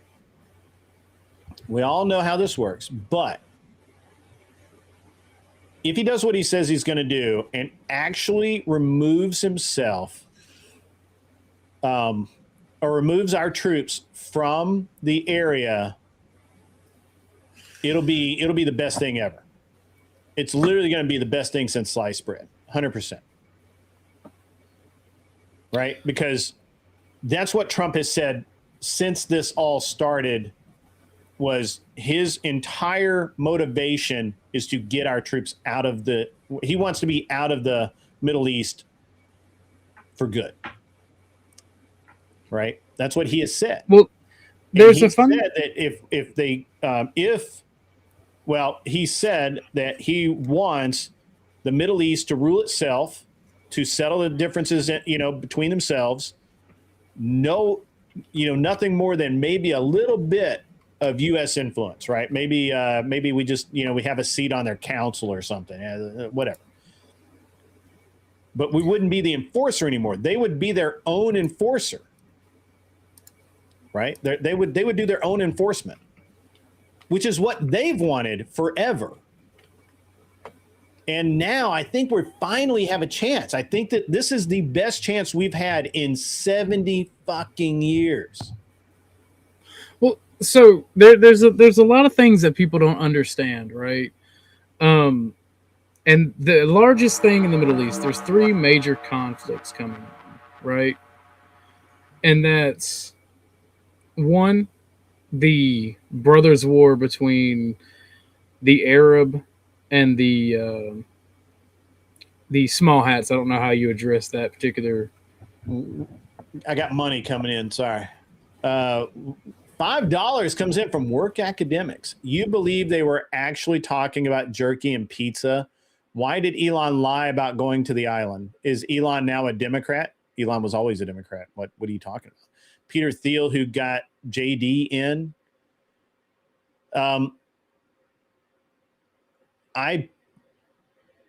I believe that Elon trolled the shit out of Epstein a couple of times when Epstein's like, hey, come on, we're going to have this meeting. And all of the, he's trying to lead, he's trying to phrase it like it's going to be like the UN or something. I forget who the fuck it was, but it was going to be like an official thing. And Elon's like, nah, I got shit to do.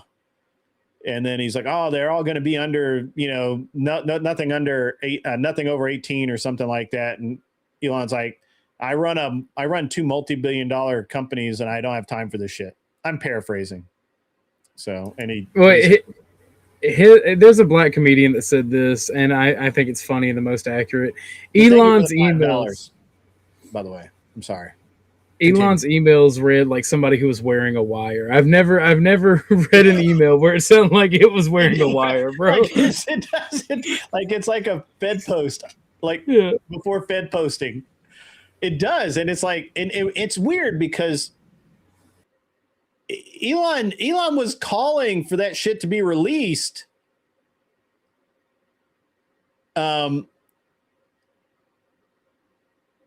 Knowing full well what he had sent in his email, right? That's why I don't think Elon was nefarious, because he said we need to release all the emails. He knew that he had emails in there.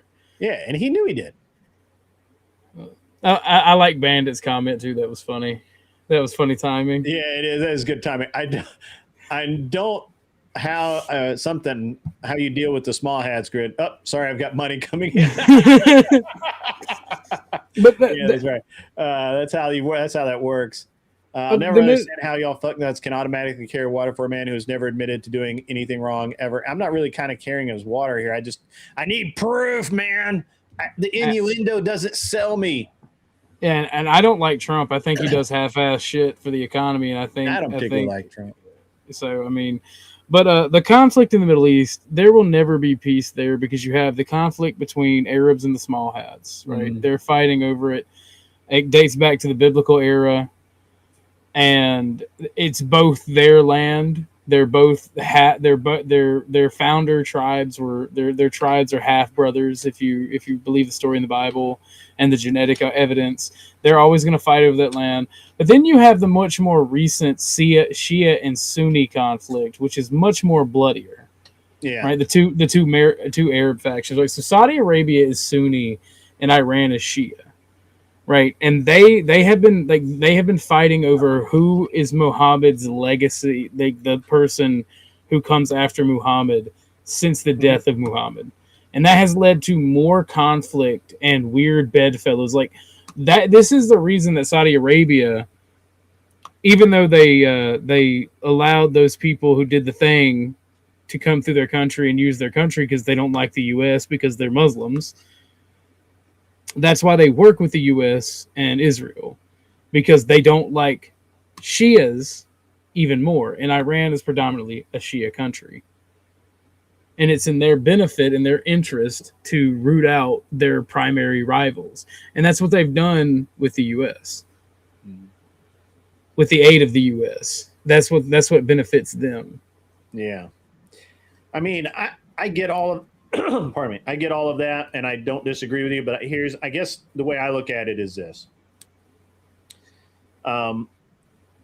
they're just gonna fight because it's what they do. I like it when people have. There was a movie once, and basically the guy just said, the main character comes out and says, "These people have been fighting for 3,000 years. They're not gonna stop now." Like, and I think that's true. Well, all we're doing by getting our noses into it is we're creating the next big attacks, quote unquote. Look at what we aided. I disagree because if Trump does what he says he's going to do and he gets out of the region, okay, there's no troops there. Right? There's no American bases. There's none of that shit. Right? And we actually do what he says he's going to do. We're not in Baghdad anymore. We're not in Beirut. He does it. If he does what he says he's going to do. And all indications are that he's going to do that very thing. I don't think that you will see the terrorist attack. First of all, I think the fundamentalists are going to be really crippled by these attacks in Iran, and I think that and with the more secular Democrat majority taking over, it's going to be interesting, right? I think that they're going to be able to handle a lot of it. A lot of their funding will be gone. They won't have that. The thing is, they've always had that Iranian oil money, but the thing is, they've been starving their own people to get it, and keep buying the weapons and keep training the soldiers and keep fighting this endless damn war, and the Iranians themselves are tired of it. Even the Taliban are basically on our side right now, right? So, I'm not going to say that there won't be like some fringe elements out there that are going to do crazy shit, because there's always fringe elements out there that are going to do some crazy shit. Well, officially to the U.S., there's only two sponsors of state terrorism left on the map, and that's the DPRK and Cuba. And yes. Those are the only four nations that there was Iran and Syria, but those countries no longer exist anymore. And like the thing about it is, like, the Middle Eastern terrorism because there are fundamentalists on both the Sunni and Shia side, right? And there are these militia groups that get paid Yeah. by different uh, different governments, because the way the Middle East works is these militias are basically their equivalent to Delta Force, not as highly trained and not as technologically equipped, but they go out and do all the gang shit that a government wants done, just like Delta Force and Special Forces do. And all these evil, and you people saw this with the India-Pakistan conflict. Like I was finally able to explain it to people in a way they understood. When India and Pakistan were fighting, India used special forces and bombs, right? Well, Pakistan used bombs and their terrorist cells that they funded to attack India. And like, so basically the modern, what we know as terrorists are nothing more than what would be considered irregulars, militia units back in the Revolutionary War, the Napoleonic era. And they're used to good effect by most nations around the world. And I think you're gonna see a shift away from the Middle East, and you're gonna see it mainly in Southeast Asia and parts of Europe, where like Ukraine and Russia is where you're gonna see most of it happen now. And because I don't, it's not gonna go away. It's an evil but valid military tactic. And I don't think you're going to see it go away. I think you're going to see it actually escalate. I do think that the person who said it's something bigger to come, I do think so. I don't want to fearmonger and whatnot, even though I joke about doing it. I do think there's something bigger on the way, because there has never been a time in history where there has been a hegemon or a larger world power be challenged where there wasn't a conflict. Now that doesn't mean the U.S. is going to lose or be beaten so bad that it disappears. It means that there will probably be a conflict with China. Oh, and no. There's no. I mean that no. There's not going to be a conflict with China. No. I don't know. No, that's what you're talking about is what I talk about a lot. For some reason, our American government, since World War II, has given the American people a boogeyman to fear. The boogeyman used to be communist Russia and the East Germans, right? And you would, you just couldn't tolerate those commie bastards. Right? They were gonna. To be fair, they are communists. They are commies and they are bastards. But but at the end of it, it fizzled out. The Cold War went away. Not a big deal. The Cold War was really forgotten because of the terrorism. Because we could no longer bullshit our way through in Iran, Iraq, etc. So right now, our leadership is constantly telling us that China's the next big deal, right? They're the ones. I don't believe that. Right? Like I don't believe that at all. I think Xi Jinping is holding on to his position by a fucking toenail. Like you understand that China's more capitalistic overall than America, right? I don't know about that, but I would say they've gone into a dual system of capitalism and communism. Right. The only aspect of communism that they have is the leadership. They're even going to private healthcare. They even it's bad when the largest the largest socialist healthcare system in the world is privatizing healthcare at an alarming rate. So yes, Douglas Ehrlich is right. They are economical competition, just like every other nation on the planet. Yes, state-sponsored capitalism for sure, 100%. Well, if you're going to have capitalism, that's kind of the only way to do it. It's not the only way, but it's a good way.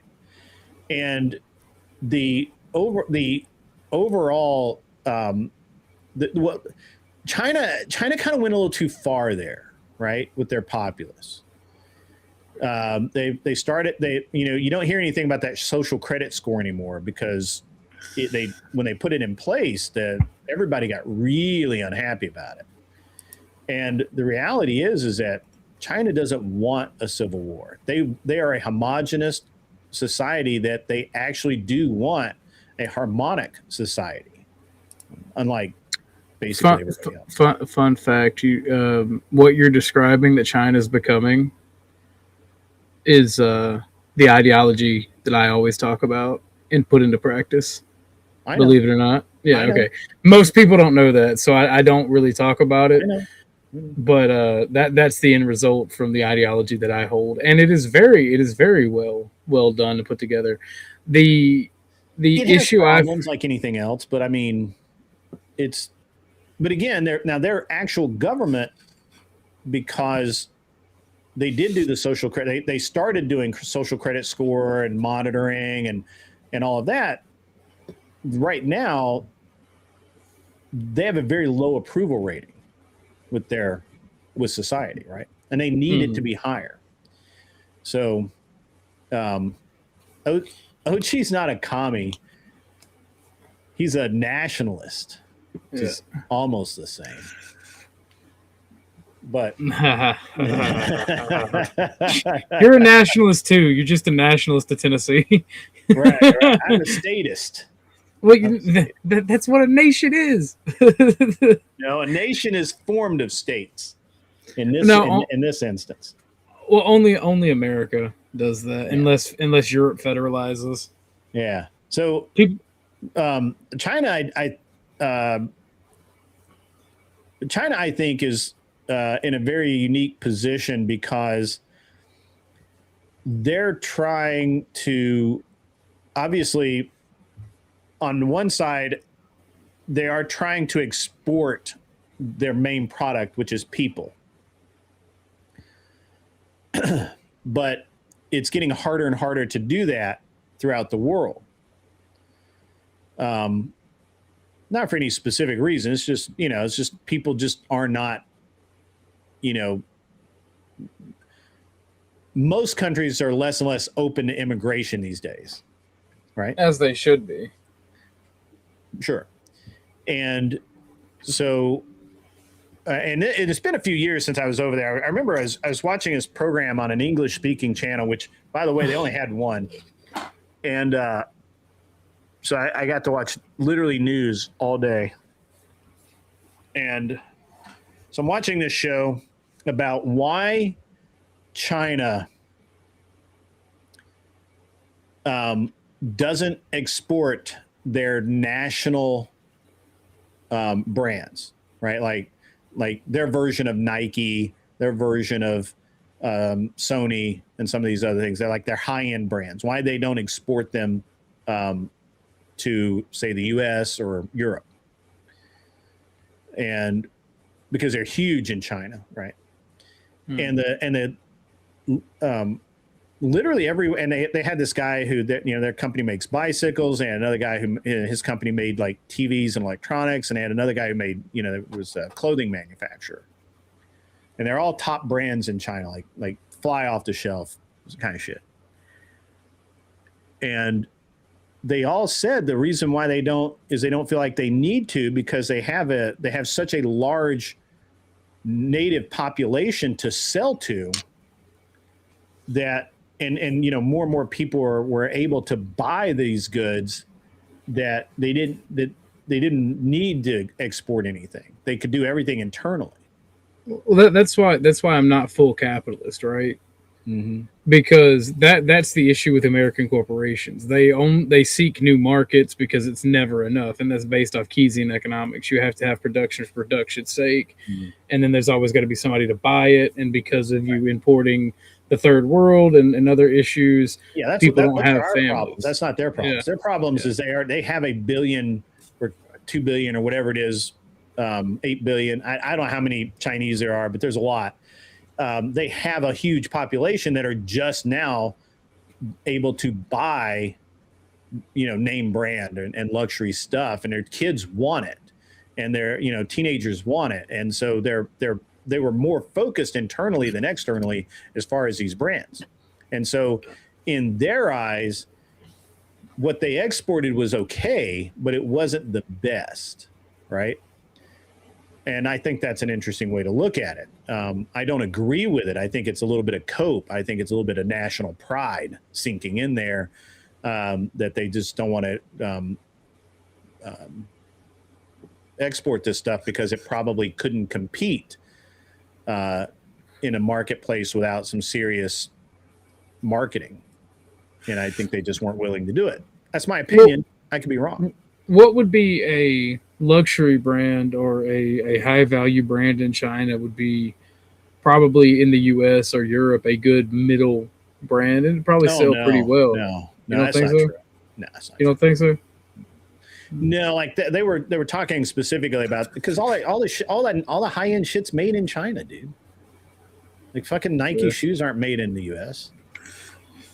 Well, there seems to be people that want to keep it that way or keep it out of the US. There's not a fucking LV bags, Louis Vuitton bags, not made in France anymore. Made in China. What are you talking about? I mean, this is you guys. Yeah. Anyway, I was talking about the national brands. Yeah, but they can make as good a stuff as anybody else on the planet, and maybe better. Yeah, but it doesn't have the brand recognition of Louis Vuitton or Gucci. Sure. Well, they do internally, and what they were actually, and one of the things that they were talking about is DiCaprio wore a pair of these Chinese shoes that you can only get in China, in like a photo shoot or an article or some shit like that. And everybody wanted them, and nobody could figure out what they were, where they could get them. And then, of course, they figured out that you can't buy them without physically going to China and buying, because they don't export them at all, or knowing somebody in China to go buy them and send them to you. So, and here's the thing that I don't think most people realize, especially most young people.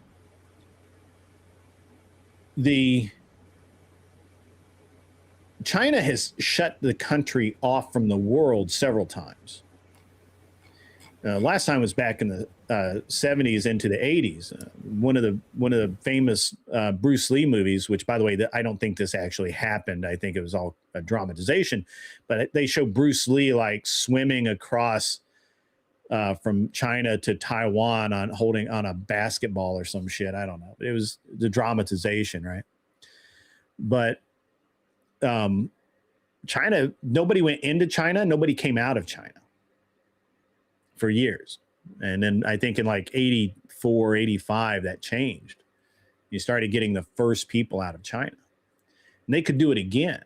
And I often wonder if they're not going to do it again, because they don't like the westernization of the culture. They don't like their children becoming more degenerate. They don't like they just don't like it. Right. Like they see picking up these Western habits as being harmful to society. And unlike America, and unlike a lot of other countries where we're not homogenous, and we don't all kind of, want to go along and get along, the Chinese culture is exactly that.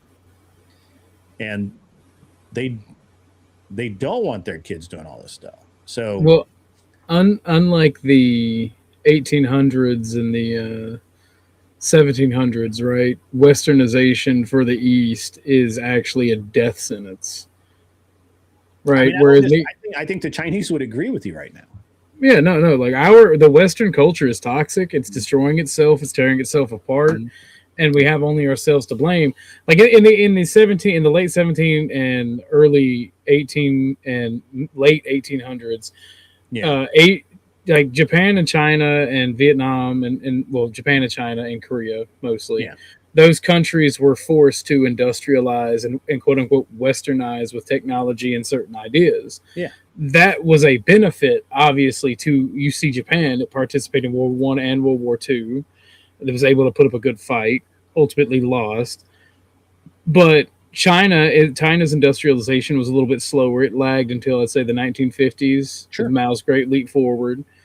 But they were forced to westernize, and it led to the century of humiliation for China. That's Their Great almost Leap over. Forward was a great leap forward, kind of, but then they walled themselves off and didn't let anybody in or out. So Yeah. their Great Leap Forward kept them in the 1950s until the mid 70s. Yeah. Right. So, Well, I'm just talking about the industrialization part. I'm saying that, right? It kept them in the 70s. It kept them in the 50s all the way into the 70s because they didn't have the exchange of ideas that we have in modern society. Yeah. And well, you have to understand that China's like, China has blocked YouTube. Yeah. Like, you can't watch my show in China without a VPN, and they shut down the VPNs as soon as they find it. So you can't watch my show there. They have, what is it? Not Huawei. There's that.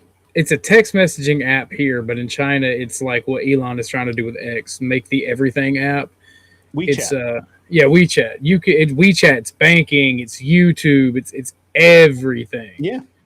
Yeah, and TikTok. And their TikToks are people showing how to get better grades in math. Their TikToks are showing you how to bow properly and all these other things. And so, when you, so it's, I don't believe that China is the boogeyman that people that our government is trying to make them out to be, right? Like I honestly don't think they give a shit, and they all want to come to America. They don't want to fight America. Now, I do think that I would 100% believe that they believe Taiwan is theirs, and at some point they're gonna exercise ownership. So, to be fair, it is. Right. Yeah. I'm just being honest. I'm not saying that because I like China or anything. Right, like Taiwan is rightful historically they're correct. Yeah, I get it. And yeah. I think it's been bad form for us to get involved in that discussion at all. But again, we have a history since World War II of involving ourselves in discussions that we should not be a part of. Well, it would literally be if America took Cuba, right? And the Confederacy rebelled, and then they fled. The Confederacy lost the war, and then fled to Cuba, and was able to wall itself off from invasion, and just existed until now, and trying to demand the U.S., one China, one policy, whatnot. They're both claiming to be China, but one obviously won the Civil War in China, right? It's weird. It's a very weird situation, and people are very stupid for letting it last as long as it has. You're not wrong. You're not wrong. We get involved because we have an electronic interest. No, we don't. It's just so wrong to say that we need the Taiwanese chip factory. That it was our fucking factory. We sent it over there. Trump blocked it. You know that originally when they wanted to sell it to and move it to Taiwan, when originally when it was proposed to sell the chip manufacturing plant to a company that wanted to move it to Taiwan, Trump blocked it. And then at the very end of his term, I'd have to look it up because my memory is that Biden let it go through, but I could be wrong. It could have been Trump may have let it go through at the very end, or it went through at the very end of Trump's presidency. Maybe he did, he couldn't block it anymore. Yeah. Maybe they did like a court action or something to get around him. Issue. Go ahead. The issue with computer electronics, right, is every year or so, the chips are getting better. And what we did when we removed them from Silicon Valley is we took all of that knowledge. Either it retired and refuses to come back if it moves to the US because those people no longer want to work, or they died, or whatever. Now, because of the advancement of technology and the advancement of microchips, the knowledge to manufacture them is only found in Taiwan. And they are refusing, because it's a defense strategy for the Taiwanese. They are refusing to allow their citizens and their engineers to help the U.S. by and large set up these factories over here. That's a problem. That's a problem, and this is something I discussed with smarter and better capable people than myself. That's a problem with offshoring a lot of your manufacturing, no matter if it's high end or low end. Is that the ability to know how to manufacture these things and run the machines and do the processes gets lost, and you have to rebuild them from the ground up. But they are moving that. They either already have, or they are moving that factory back to the U.S. They're supposed what to happened be. is that what happened is they moved the factory, then either as or right after COVID hit, and then we couldn't get any chips because of COVID, and then they said, well, that was dumb to move it there, and we need to move it back. So they either have moved it back or they have replicated it again and back in Silicon Valley. And the problem that we have, and somebody said this in chat, I'm sorry, I don't remember who.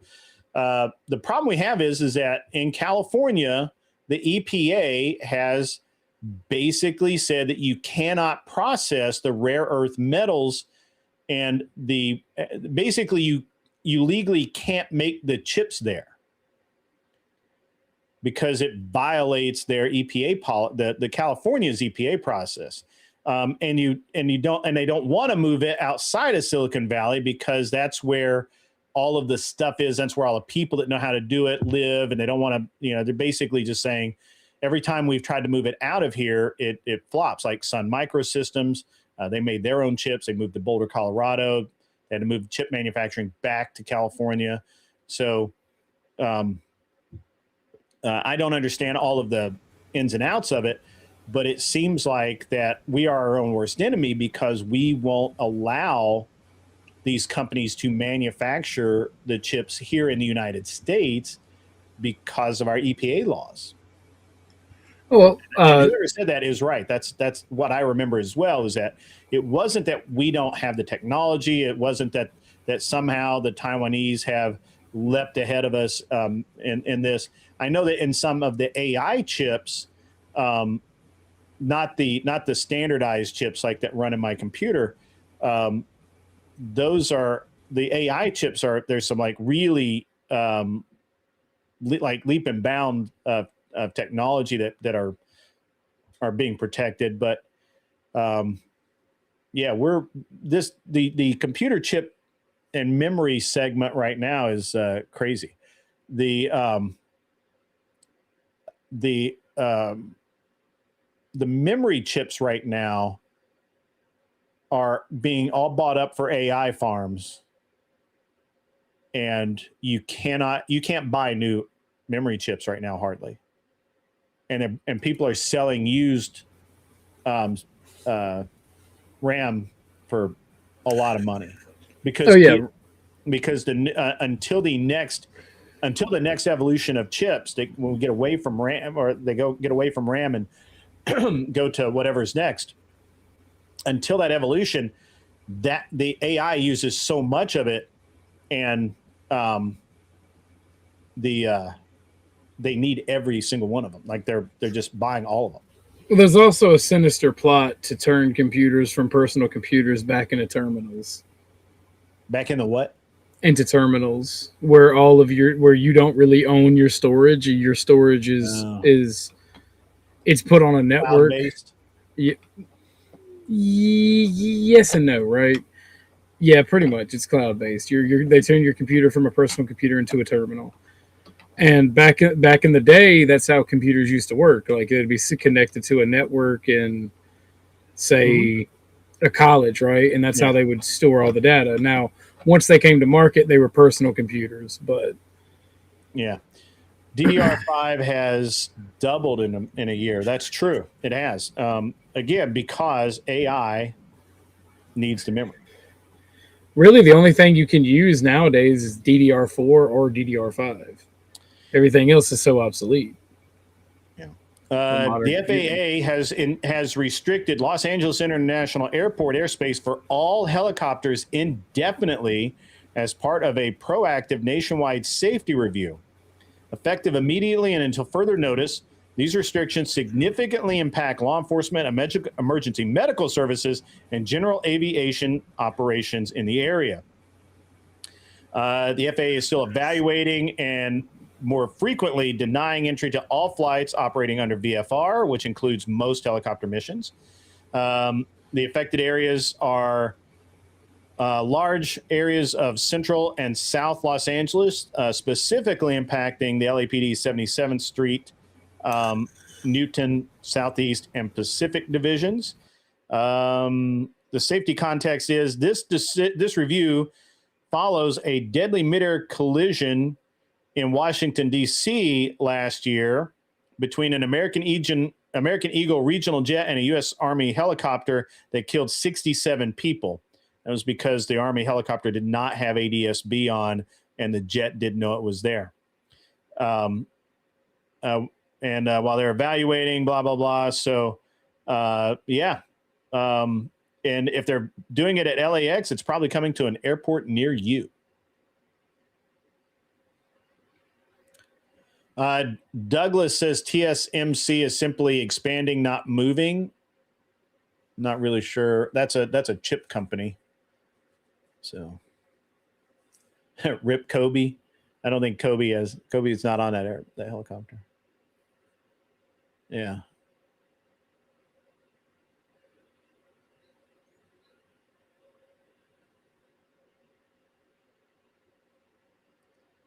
I'm not really sure what the argument is in the chat. It looks good though.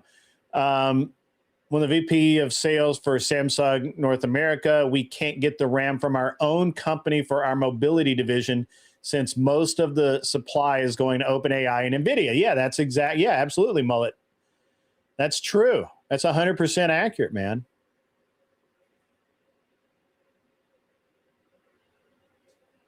That's absolutely true. Are you still there, OG? Yeah, what's up? All right, cool. So I was just doing some, and I haven't verified this, but two things I find interesting, right? Mm-hmm. Apparently, Kim Jong-un says if Iran asks, we will provide it with missiles against Israel. One missile is enough to erase it. And apparently, I can't verify this one either, but it's funny if true. The Americans have relocated the majority of their aircraft to Cyprus. We will launch so many missiles at Cyprus that they will be forced to flee from there as well, which is what the IRGC General Jabari said an hour ago in a press release. So the problem with the problem with these guys is they think we're still fighting a normal war, but we haven't done that. We're not going to do that anymore. Warfare in the is going to look more like what happened to Maduro. Lightning fast. We're not occupying you. We're going to come in. We're going to destroy your entire regime, and then we're going to move on. And, if I was a general, I would not be saying such things because he's probably going to catch a rocket in the shorts. Well, I mean, that was predicted back in the 1930s and 40s, right? By a particular somebody, that warfare will be small and it will be done with something like commando units. Yeah. Very small and with precision weapons, whatever that meant. And we're here. I mean, so, and I was talking to my wife about this the other day because, she was surprised at Maduro. She was also surprised at the attack on Iran. I said, hey, but you look at what the attack, look at how the attack is, right? Like we didn't go in there. We're not sending troops over the wire. We're not trying to invade their bases. We're not landing planes on their airfields. We're not doing all that. We're going in. We know where all of their leadership is, and we just send a bunch of rockets at one time, and they all die. And that's exactly what happened, right? And it took a little while because there's a bunch of them, but that's what happened. And it's going to keep happening. And because we really don't, America, and I think that we've been working on this for a long time. And it's just now that we finally decided that this is how we're going to play it. We're not hiding this shit anymore. When we went down and got Maduro in an hour from start to finish, right? And left the entire country. Shorter. It was like 43 minutes. All right. So 43 minutes, from start to finish. And we didn't leave anything capable of flying. The only guy injured, like, broke his leg because he tripped. And we walked away. And that was impressive. But this is even more impressive. I mean, you look at what we've done. This is a country that's larger, that's 15 or 20% larger than Alaska. Like, this is a lot of area, a lot of places. A country that has been preparing for war for 70 years. And in less than 10 hours, we had destroyed most of their leadership. In 24 hours, we've gotten most of their leadership and most of their ability to make new weapons. Like, all of the missile factories are rubble. Like, those are gone. The parts, the places that produce parts, the places they assemble the parts, gone. The place where they repair the tanks, the place where they repair the Jeeps, all that stuff, gone. And the longer they drag this out, the worse it's going to be, because we just keep refining targets. And every time they launch a missile, that tells us where they are, and we send a missile right back. So this is our modern warfare. And we finally have shown the world that this is what we're actually really capable of. Right? Like, nobody had seen the F-22 in action, and that thing was just ridiculous. Like, it outruns missiles. Like, you can't, don't bother shooting at it, because it's not going to work. It's crazy. And so I'm really interested to see how this is going to sort out over the next 2 or 3 days. So, and I don't think China is going to come help them. I don't think Korea is going to come help them. I think I think it's the same shit as before the day before, and even while we were raining hell down upon them, they were rattling their swords and saying that they have stuff we've never seen before. You don't know what we've got. We're going to send the Gerald R. Ford to the bottom of the sea. The Ayatollah, remember now, OG, the Ayatollah declared war against the United States. We didn't declare war on him. And that's all Trump needed. The minute that man said, we declare war on the United States, Trump picked up the phone and said, green light. That's what happened. People don't even realize that we've been officially at war with Iran for 2 days now. Yeah. And they're like, we're not at war because Congress didn't declare war. No, we had war declared on us. Right. Yeah.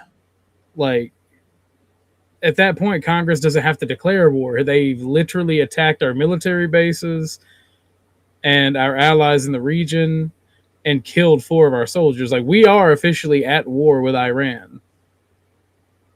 Like, it's gonna end, and it's either gonna end in regime change or something bigger. And I think it's just gonna be regime change. I don't really think it's gonna be something bigger per se, but it could be. Yeah, I could see how it could happen. Yeah. Yeah,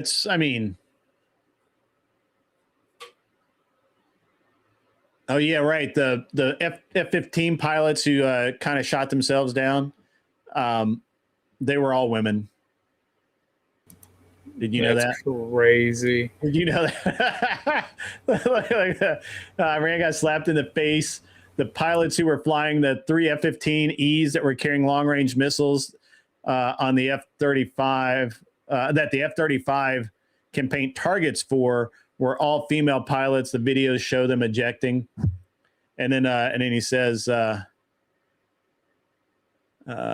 video of them landing on the ground in Kuwait, the people who ran up to them or into them were shocked there were females flying. Yeah, that's not cool, man. That's not cool. Yeah, this is not a police action. This is not anything. They declared war upon us. And that was a mistake. That was a mistake. Yeah, it was. Yeah, Smoking Spaceman did say that when we were discussing the carriers moving in, it was kind of like a, kind of a call. I call your bluff, right?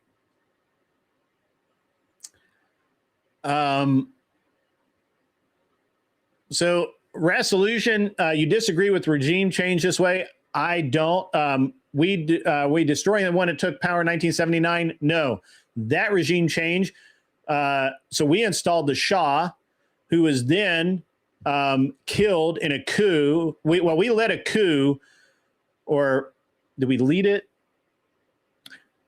We participated in a coup that installed the Shah back into power, and he was authoritarian. He was removed from power in a coup the Ayatollah was installed. We didn't do that. That was a Soviet coup. Yeah, that was the Soviets. This one time we were not guilty of participating in the coup, and we're not installing one to replace it.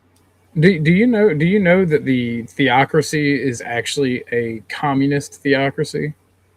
Were you aware of that? In Iran? Sorry? It is very unique, but it is the Ayatollah Khomeini and the Revolutionary Guard. They are actually communist.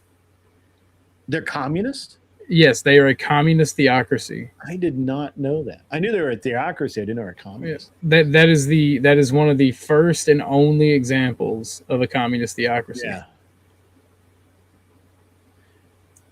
And that I think they are only communist in name only because of the Soviet funding, but they are officially on paper a communist theocracy. I can see that. Well, so there's a couple of different ways this is gonna go, right? So what it looks like and this is what I'm pushing for, or what I'm rooting for. The way that Trump has talked about this is he wants a collective of, let's just call it OPEC, right? Like the Emirates, Qatar, Saudi, all those small little nations, right? Afghanistan, Pakistan, Iraq, basically the 7 main players,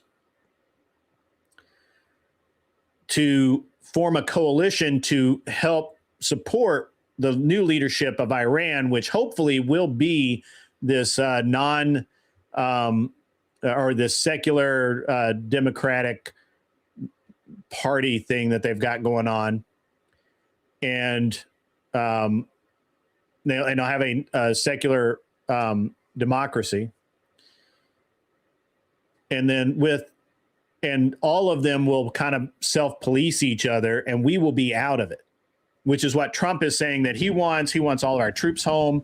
And he said before that, he said that he thinks that, Israel, Saudi, Emirates, Qatar, Afghanistan, Pakistan, Iraq, they could all be cool and work with each other. Jordan, except for Iran. Like, Iran was the problem child. Iran was the fly in the ointment that needed to be fixed. It was, and it was the thing that needed something to happen. And so now we've got something that's happened. The issue is, I think it's going to be doomed to fail because they're talking about a secular monarchy being governed, secular democracy, or secular democracy, being governed by religious monarchies, or religious democracies. Yeah, we're not really governed by, but just kind of like everybody. Well, but not all right. So Iraq's not a religious monarchy right now. They're democratic, aren't they? Let me look into that because it's my point is I these are could be wrong. very I haven't studied Iraq in a while, so well. Afghanistan, Jordan is a monarchy, but I don't know if it's a theocratic monarchy. Well, there is a difference between a theocratic monarchy and a theocracy, right? Yeah. The monarchy, and I'm putting it in European terms. Sure. The monarchy has the support of the church, or vice versa, Sure. right? In a Yeah. theocracy, the church is in power over the Right. monarchy. So either way, like you're taking you're taking secularism and you're putting really religious nations, regardless of their form of government, in charge of dictating it. When in fact those religious nations see themselves at being in a civil war since the death of Muhammad. Okay, so I agree with you, except that the majority of people in Iran want a secular democracy. They do not want a theocracy. They do not want a religious theocracy. They don't want the Shah back. They don't want any of that. They want a secular democracy. How do we know that for sure? And that's not just Western propaganda. That's what they vote. That's what they've tried to vote for, and that's what they've been killed for. And they keep protesting. And all 31 provinces, that seems to be true. So now, could they be making it up? But it would be. I mean, it would be hard to believe that it would be made up, because why would the theocracy? Why would the Ayatollah allow that to even be considered or even get out there? And so it's not just a youth anymore, Douglas. I thought it was a youth. I actually had to look into this because I thought, well, it's just it's just like in America, but it's not. It's actually, it's almost the opposite of America. It's people my age who are looking at their sons going, I don't want my son to go to war. I don't want my son to fight terrorists. I don't want my son to fight the United States. I don't want my son to fight my my Iraqi brothers. I don't want my son to die in a rocket attack from Israel. That's really what's pushing all of this, is they are sick of it. Well, the Iranian government has been ass for the longest anyway. Yeah. And they've been ass. I mean, look, the Iranian government's been corrupt as shit. Yeah. And the interesting thing is Iraq is not nearly as corrupt as Iran, right? And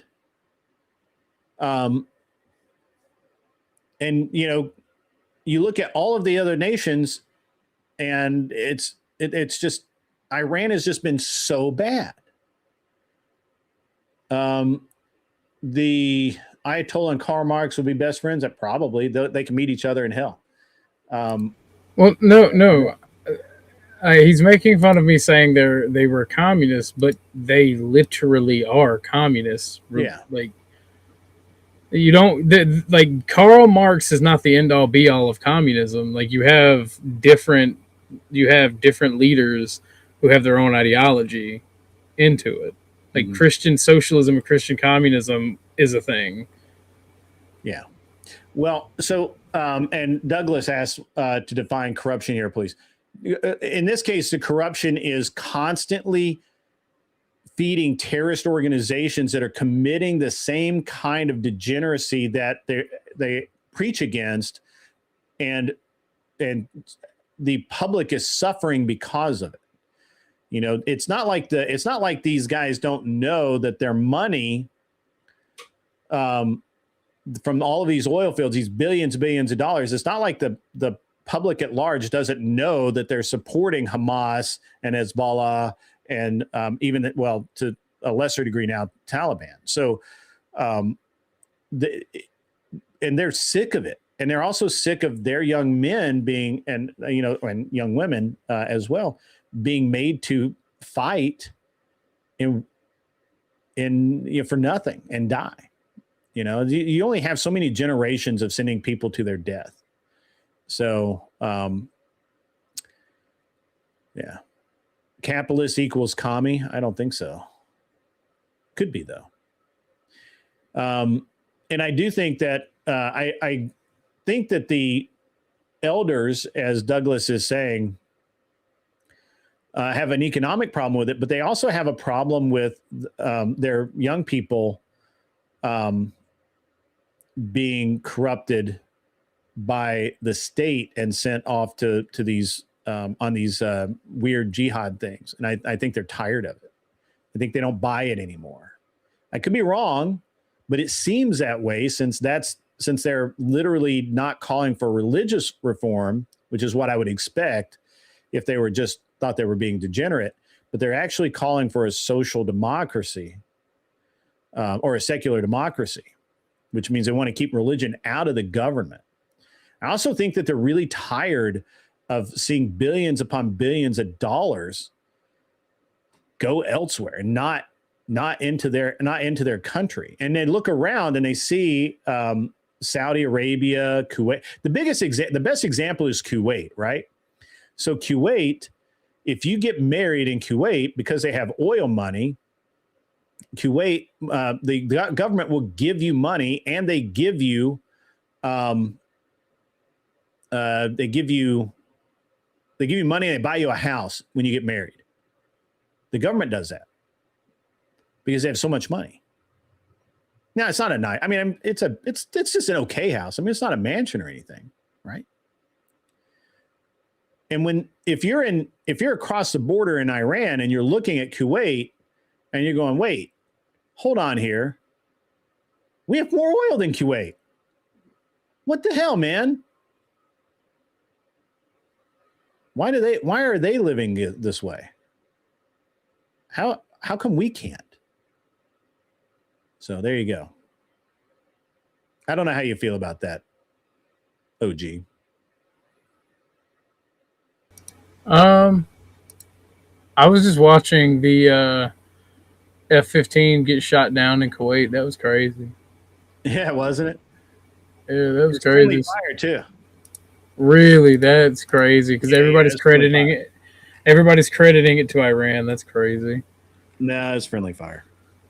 Well, apparently, the Aramco facility I mentioned, they're saying that it was actually Israel that attacked the Aramco facility in Saudi Arabia.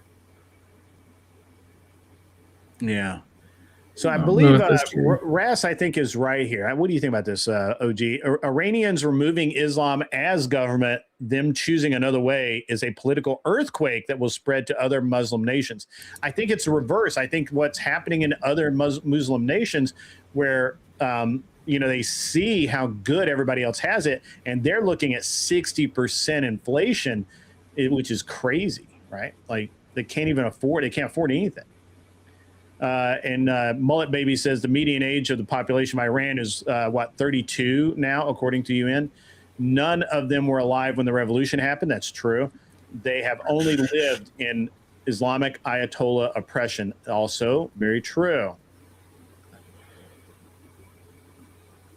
This is that's just complaining on spending. If that is corruption, then one could claim the U.S. is corrupt for its spending. Absolutely, sure, 100%. Yes, also true. You can't have a state built on the absolute abolition of religion that is simultaneously ruled by religious clerics. It's true. Nobody's saying that they're going to get rid of the religious clerics. They're saying that the current vibe, if you will, the current call to action in Iran is for a secular democracy. Not to remove religion completely, but to Uncle Fatty's got a boner. Anytime I say anything, he's got to be a little bitch and nitpick and complain. He's trying to argue with Uncle me from Fatty. I like him. He complains, but that's okay. So is what. Well, the simple fact of the matter is the Iranian Revolution was a massive thing, and the communists worked strongly with the Muslim factions. I know the history. It was funded by the Soviet Union, and it was a coup that was done. They had close ties with the Soviet Union and communism. It is the first regime that has worked with communism and a theocracy. Now, is it true that the Iranians turned their backs on the communists in the I think it was 79, I think? Either way, So it in was 79, so 79, hold on, I don't have my notes up. Give me one second. I'm sorry. I apologize. I can tell you what happened in 79. In 79, the Islamic Revolution overthrew the Shah, establishing a theocratic republic under Ayatollah Khomeini, which everybody thought we did. No. We And did not do it was the Soviet Union, and they used massive amounts of support from the communist parties within those countries to establish the Iranian theocracy. Mm-hmm. And if you look at their economic and social things that were done, they were highly, highly communistic. But we have to be literal with stupid people and people who just nitpick and complain. Mm-hmm. It defeats the purpose of a conversation. I'm sorry, I'm in my evil Orthodox guy arc. Well, it's not. I don't think the claim is that Iran is a commie theocracy. It's that it just so happens that the Ayatollah is a communist, which was probably just for convenience because he's dealing with the Russians all the time. Dealing with the Russians, he also used the communist sympathies in the country. Like a large portion of the people that partook in the revolution were communists. And it kind of makes sense to be at least a sympathizer, because then you get to go into Cuba. They're other communist nations, right? China will be your friend. Russia. And Cuba. Those are really the only ones left, right? Is that it? Is that all the commies left? Wow, we've done a good job. So.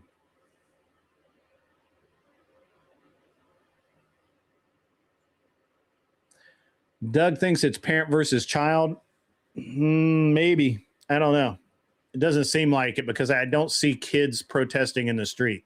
It's not like it is here, Douglas. I promise. That go look at the videos. They're people my age protesting. They're not people that are young. I believe most of the protesters are 30 and up. So you beat somebody in an argument one time and they can't let it go. I don't know who you beat. I was talking to Uncle Fatty. He beat somebody in an argument one time and they can't let it go. They got to try to challenge you on everything you say. Pardon me.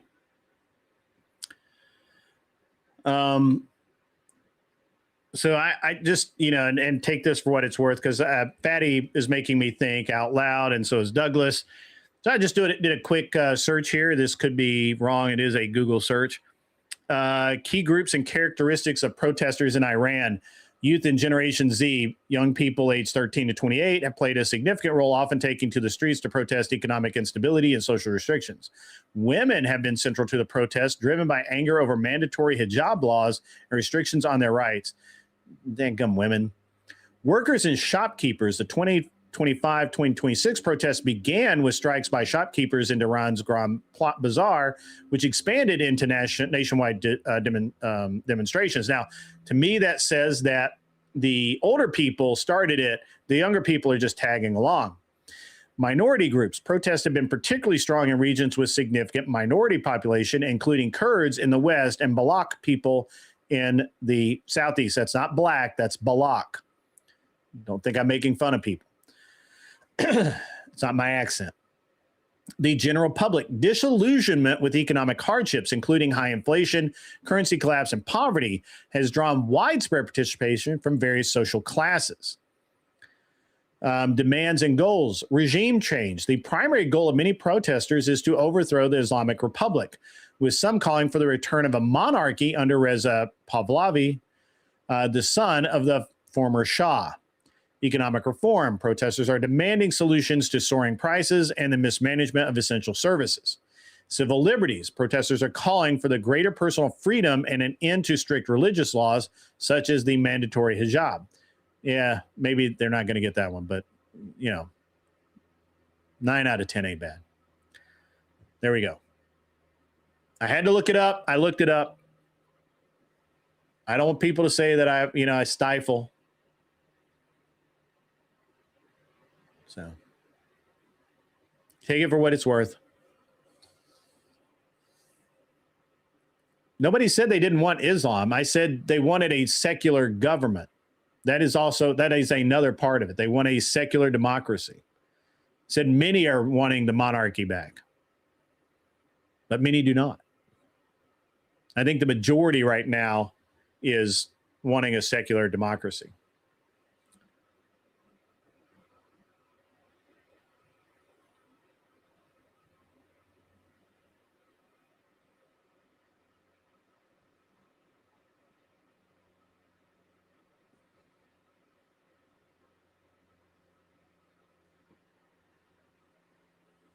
You okay, OG? Yeah, I'm just chilling. Some want Islamic monarchy, but most want secular democracy.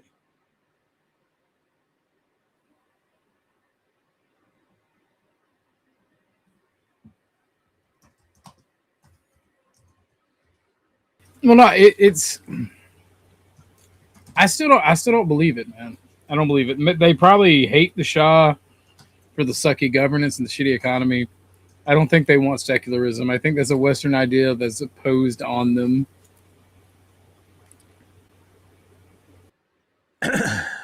A 2024 survey by Iran's Ministry of Culture and Islamic Guidance revealed that approximately 73% of Iranians favor the separation of religion and state, marking a significant increase in demand for a secular government. This reflects a rapid shift away from theocratic rule, with only about 22.5% supporting a religious government. Key trends: secularism surged. Support for secular government rose from 31% in 2015 to 73% in 2024. 2025, there's a rejection of theocracy in a 2025 survey.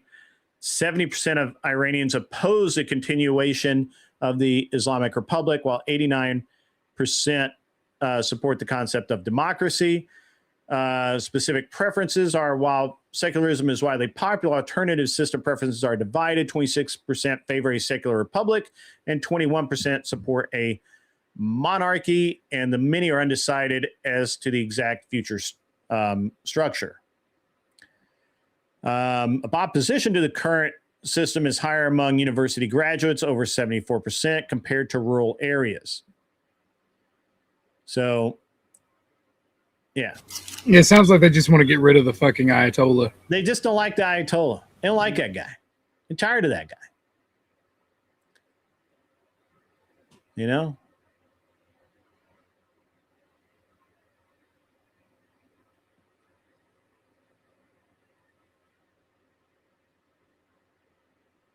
I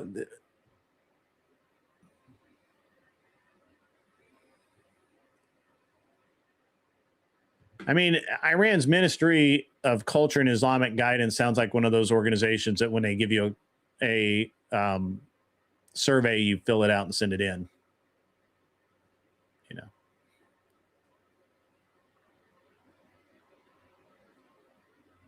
Autistic, tard, spurg chatters are always right. I mean, we'll see who's right. I don't know. A heavily sanctioned company does business with the only global superpowers willing to trade with it. It's not an ideological. And I just want to check this out here. Hang on.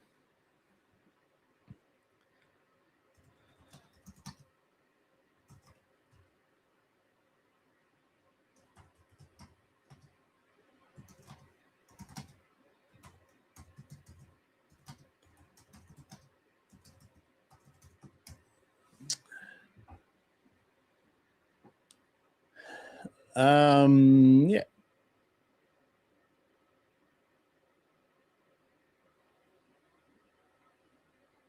I don't know if the Iranians. Hang on. I don't. I don't know if they're communist or not, but it makes sense that they're going to deal with communists. If you're locked out of global banking system by the U.S., you're going to sell oil to China. That's true. It doesn't mean Ayatollah is secretly reading Karl Marx under the covers with a flashlight. I'll give you that one. I think that's funny. Or you don't have to be such an autistic retard literalist and understand that he used communism and communist supporters in his revolution. Well, he definitely and did that. He created an economic and political system that's where they got all those PKMs from. That resembled communism. Or you can keep saying he's a Karl Marx, because, by the way, you dumb fuck, Stalin was not a proponent of Marx. Marx reading is very, very, very rarely used in actual communist states. But hey. That's because Marx was a...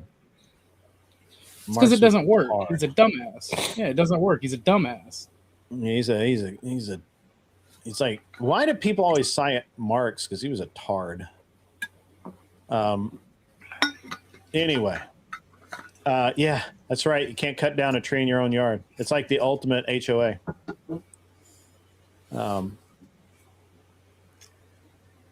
Like Madami did. Yeah, that's funny. Guys, it's time for me to go. It's been a great day shift with you guys. I got to clock out here in a few minutes. You got any final words there, OG? You wanna taunt the chat another time? Yeah, Uncle Fatty, stop being a literalist retard and get over me BTFOing you one time. I can't even remember what the argument was about. Grumple Stillskin just made it to chat as I'm about to leave. You need to watch the show because it was freaking awesome.